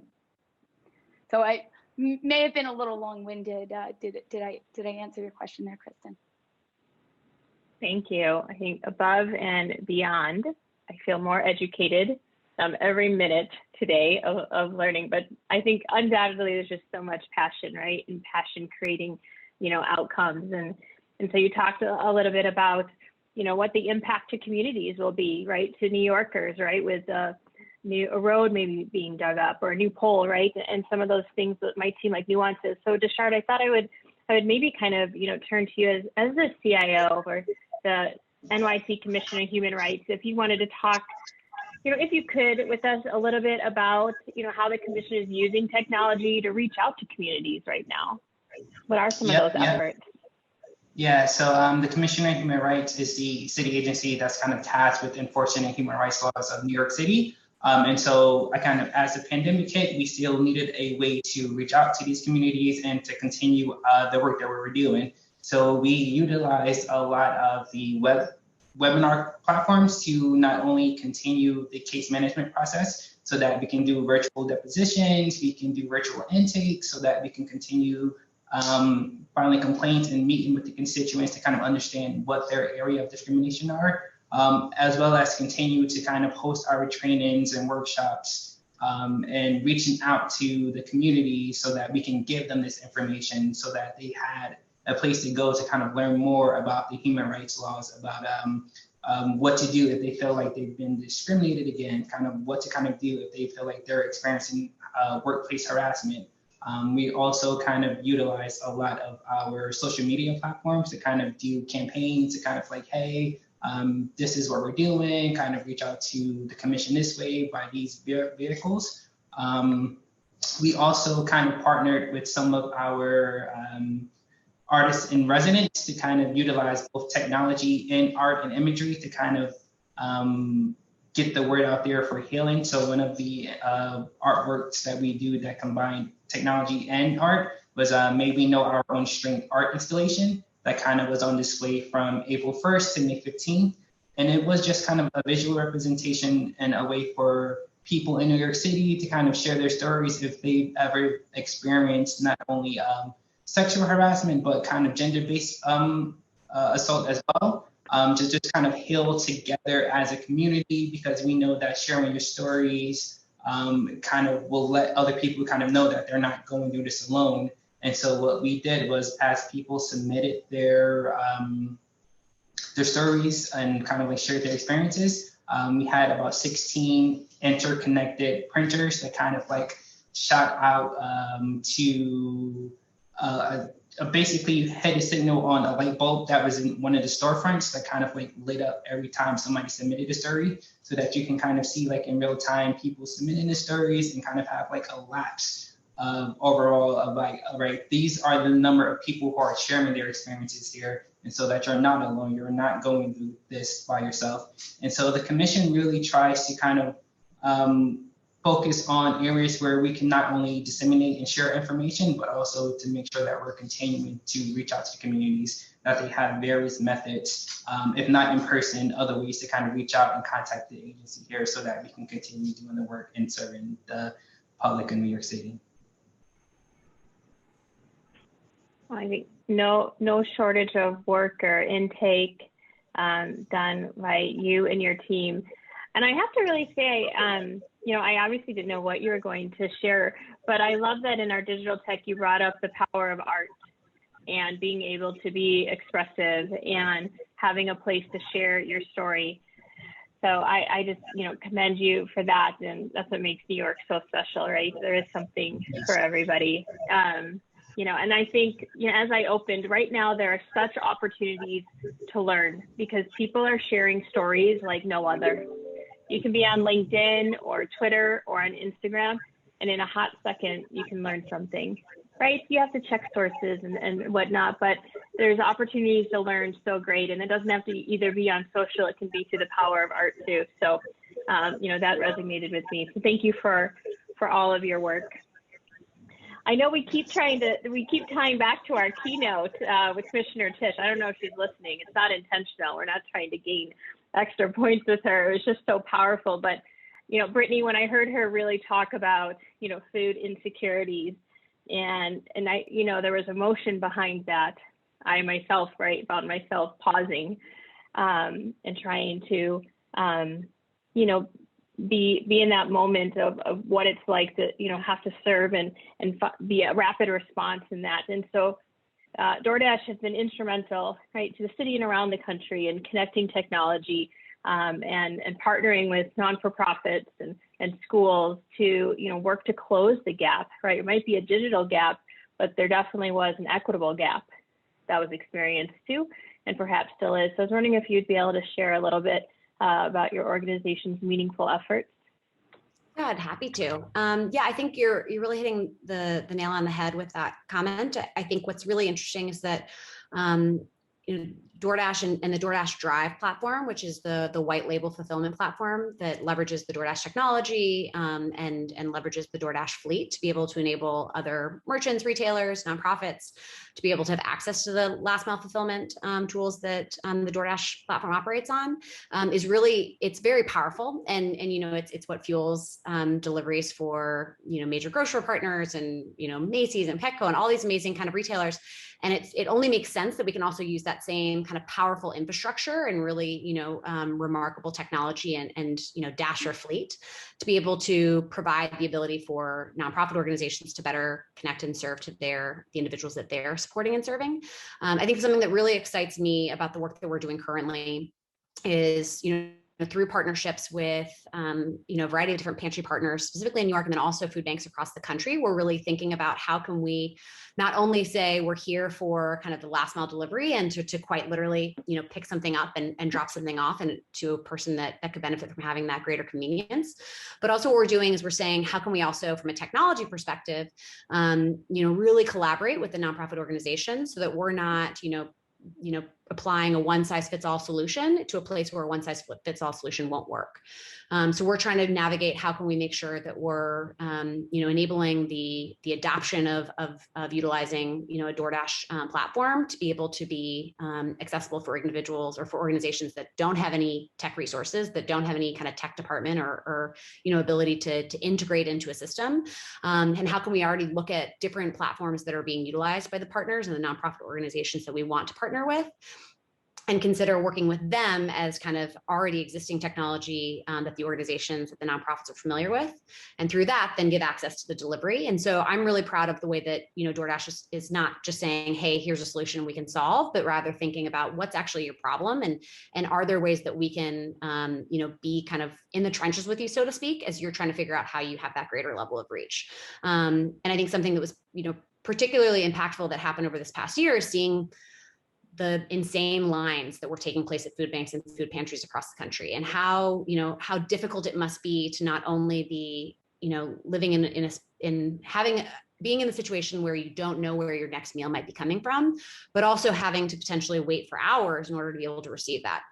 And so we as an organization essentially ended up, really wanting to make sure that we use the tools in our toolkit to be able to collaborate, to work to make sure that there's no longer the risk of having lines at food banks and lines at food pantries, but rather we're able to be really good partners in thinking about not only delivery, but also pickup and the technology tools that can kind of make the whole process of distributing these resources, especially food, which we already have a fair amount of experience in. How can we really think about how we can be able to, deliver these resources to the 40 or 50 million Americans who currently are food insecure, and really consider how we can make a big dent and a big difference in kind of the dignity and convenience to those that really could benefit from it most.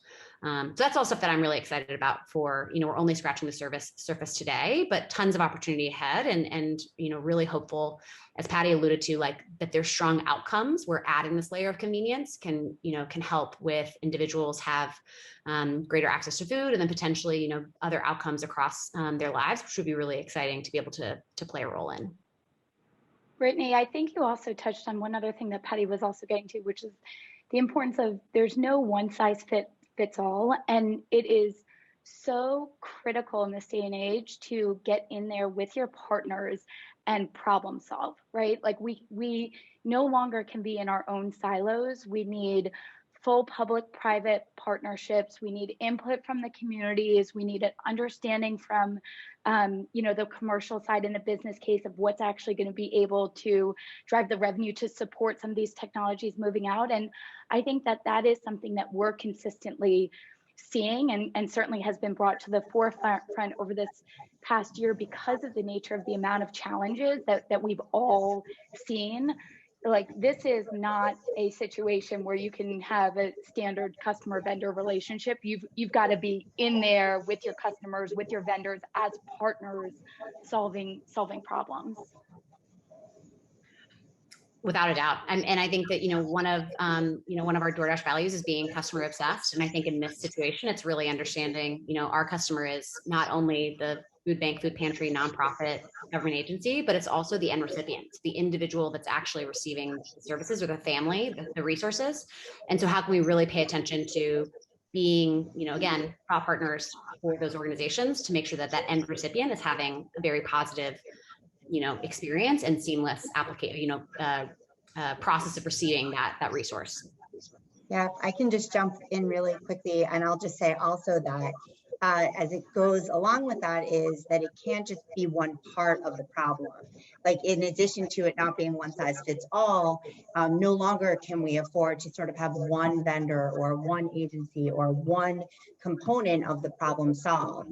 And we were talking about this earlier, but I think that, for example, if our residents don't have access to a technology that they need, simply just having the connectivity might not solve the problem, right? We have to partner with providers of that, but they may need devices, they may need education and support, they may need a lot of things. And so often there are so many of us that have to collaborate representing our various areas in order to provide a solution that's actually going to solve the problem, which is why we need to take evidence-based outcomes to sort of outcomes-based evidence to kind of measure whether we achieve something, because it's really in the end goal rather than all the pieces that have to fit together. So it is really so much of a partnership. And I feel like that's been even more evident, more recently, as we've worked really closely with a lot of different partners and other agencies to solve problems holistically and collectively, which is so important and often so much more effective.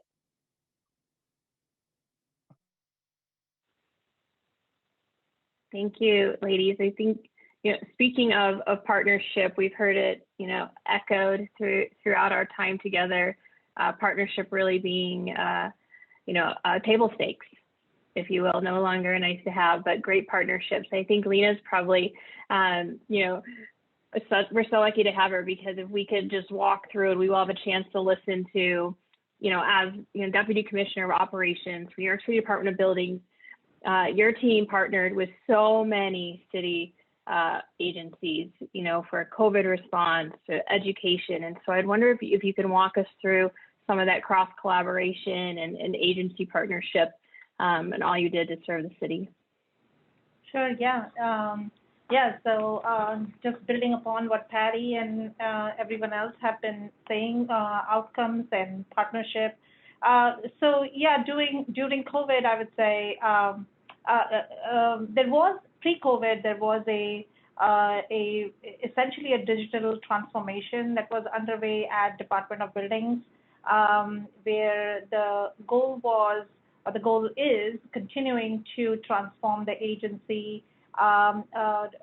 partner with our stakeholders, the construction stakeholders, to ensure that the business or the transactions they perform with the department are efficient, they are all online.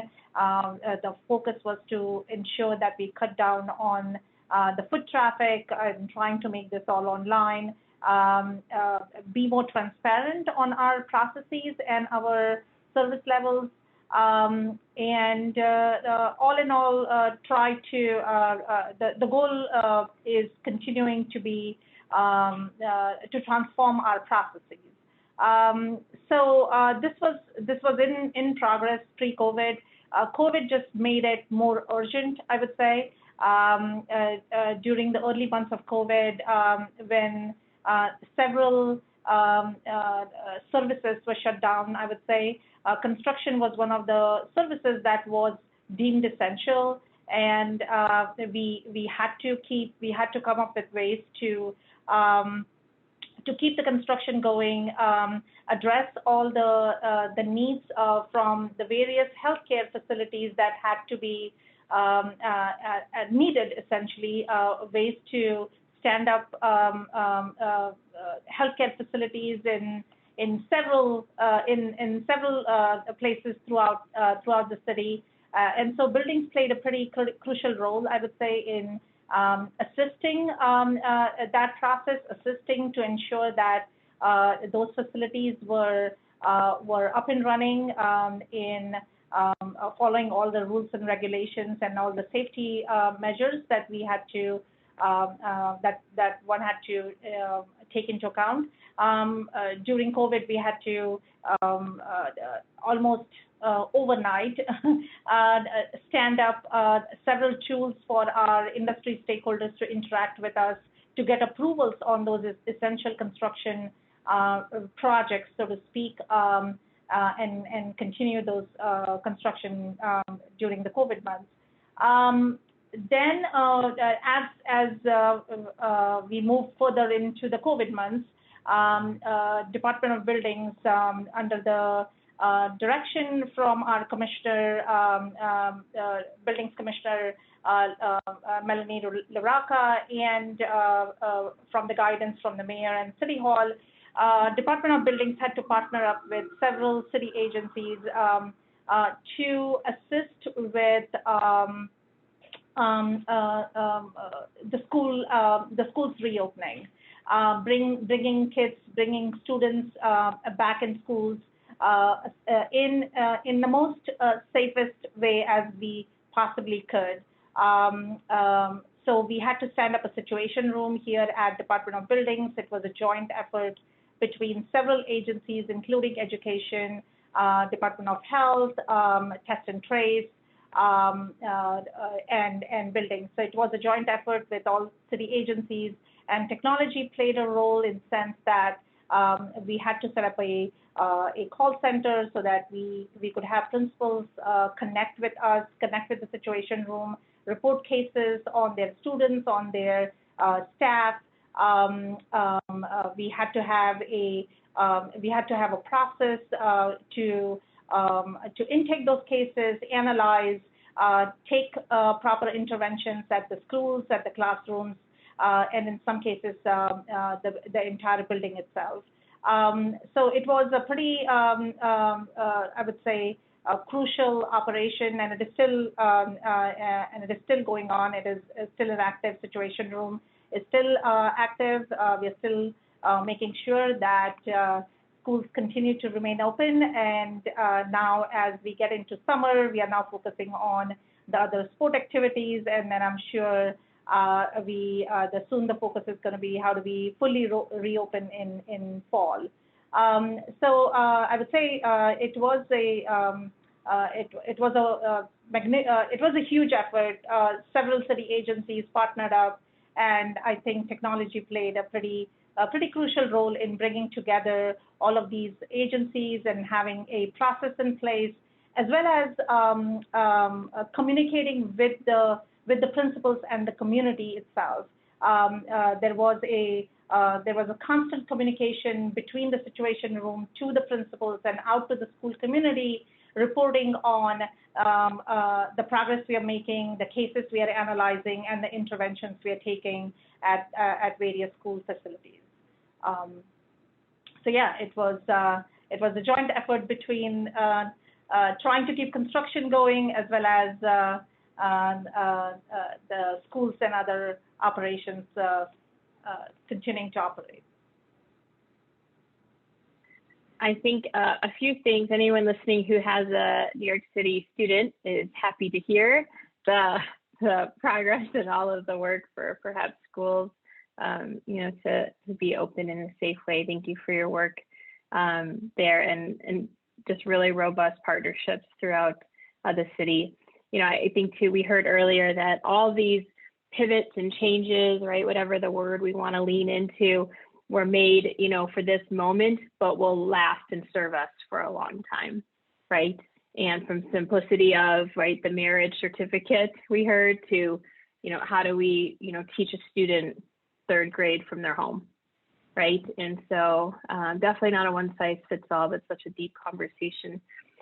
Patty, I wanted to ask you, for audience, I know you've been there a year, but have such decades of such tenured, award-winning service for the city. But having only been at NYCHA for a year and starting during the pandemic, how have you really leveraged technology to stay connected, or what would you offer, anyone listening of how to really truly stay connected with the use of technology of everything we've learned today? So I think we've tried to be creative and just using basic tools. So it's really, I found, while we've had to leverage new technologies, we've tried to leverage them in simple ways so that it doesn't feel so overwhelming. We've also tried to, I think for me, excuse me, starting during the pandemic and not having an opportunity to get to meet my colleagues, my team, our residents, our community, really in person, we've all made do pretty well virtually, but it does really feel like trying to connect in a different way. So we've done things like, kind of silly things like using Kahoot quizzes, through Microsoft Teams to kind of get to know people a little bit better. We've done things like I mentioned earlier around connecting with residents in different ways we've found different types of meetings, different types of settings that we can engage people differently. I think many people have used these like online polling to kind of gather information during meetings, which I think we have to find other ways to engage. There are some technologies where you can use sort of whiteboarding or post-it type of things to stimulate a human-centered design that we've done with some of our residents to solicit input. So I really think it's trying to, again, I don't want to sound like a broken record, but really know your customers, really know your audience, tailor the types of technology to the situation, to the audience, to your goals that you're trying to do. So, and sprinkling in different types of things without making it too complicated, because we do have such a wide array of you know, people that we're interacting with and different settings. So I think that's been really important, and it's been fun actually, while challenging. It's been fun to sort of think of ways to engage people. You know, some are traditional newsletters, other kinds of things, but some have to be more dynamic. And I think it's challenged us. And I think for me, it's been really important to really check in to see like, how does this feel? Right, for me, for others, and what are we achieving?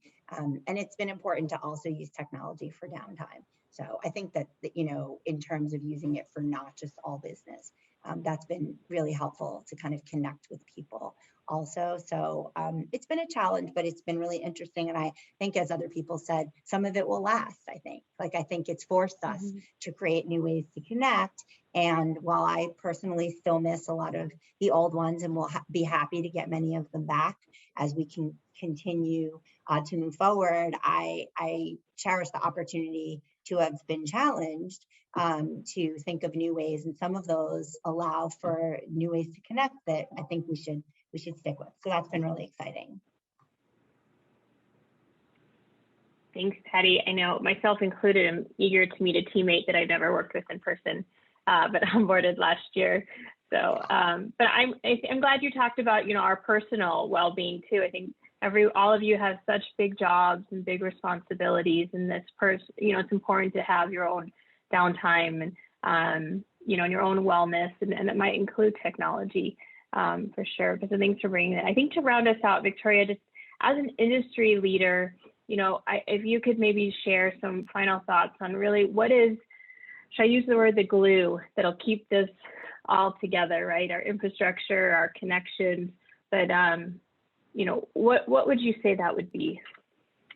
Yeah, I mean, I think Patty said it best, that the entire ecosystem has to work, right? And so I think of, you know, what we do as kind of the base of that infrastructure, right? The physical assets in the ground that enable connectivity, and whether that connectivity is wireless or wired, if it's, you know, reaching out to a NYC property or reaching out to a pole on a NYC property for another service provider to provide wireless access into a property, you know, that base infrastructure has to be there. And then the next step is we have to make sure the providers are working with those end users and trying to understand how can we take what we've learned from this past year, harness the technologies that are the best of the best, right? Using remote learning maybe as a tool to tutor a child who can't physically make it all the way to a location, using it to connect with a doctor who might be in another borough, but has that, you know, specific specialty. So thinking about how to use the technology on top of the infrastructure to really solve these problems, and then evaluating those based off of outcomes. But I 100% agree with Patty. None of this works if one piece in the chain is broken, and so you know, we will try to do our part, you know, at the base, and I think the city is showing that they're very focused and supportive of making sure that underlying infrastructure is there for others to provide value-added services on top of, and to make sure that it's deployed equitably, and all New Yorkers have access to these types of critical communications. It's really, you know, it's a great time to be part of this ecosystem. I appreciate all of that ending so positive, and to everyone, Brittany, Leena, Deshard, Patty, Victoria, thank you so much for an afternoon of sharing your wisdom, your learnings, your hopes for what's next, right? The excitement for the work that you're doing, and anchoring on a partnership for economic mobility for the city. So we all serve such a great city. So at this time, thank you so much. I'll turn it back to Ralph at City and State. Thank you so much. Thank you.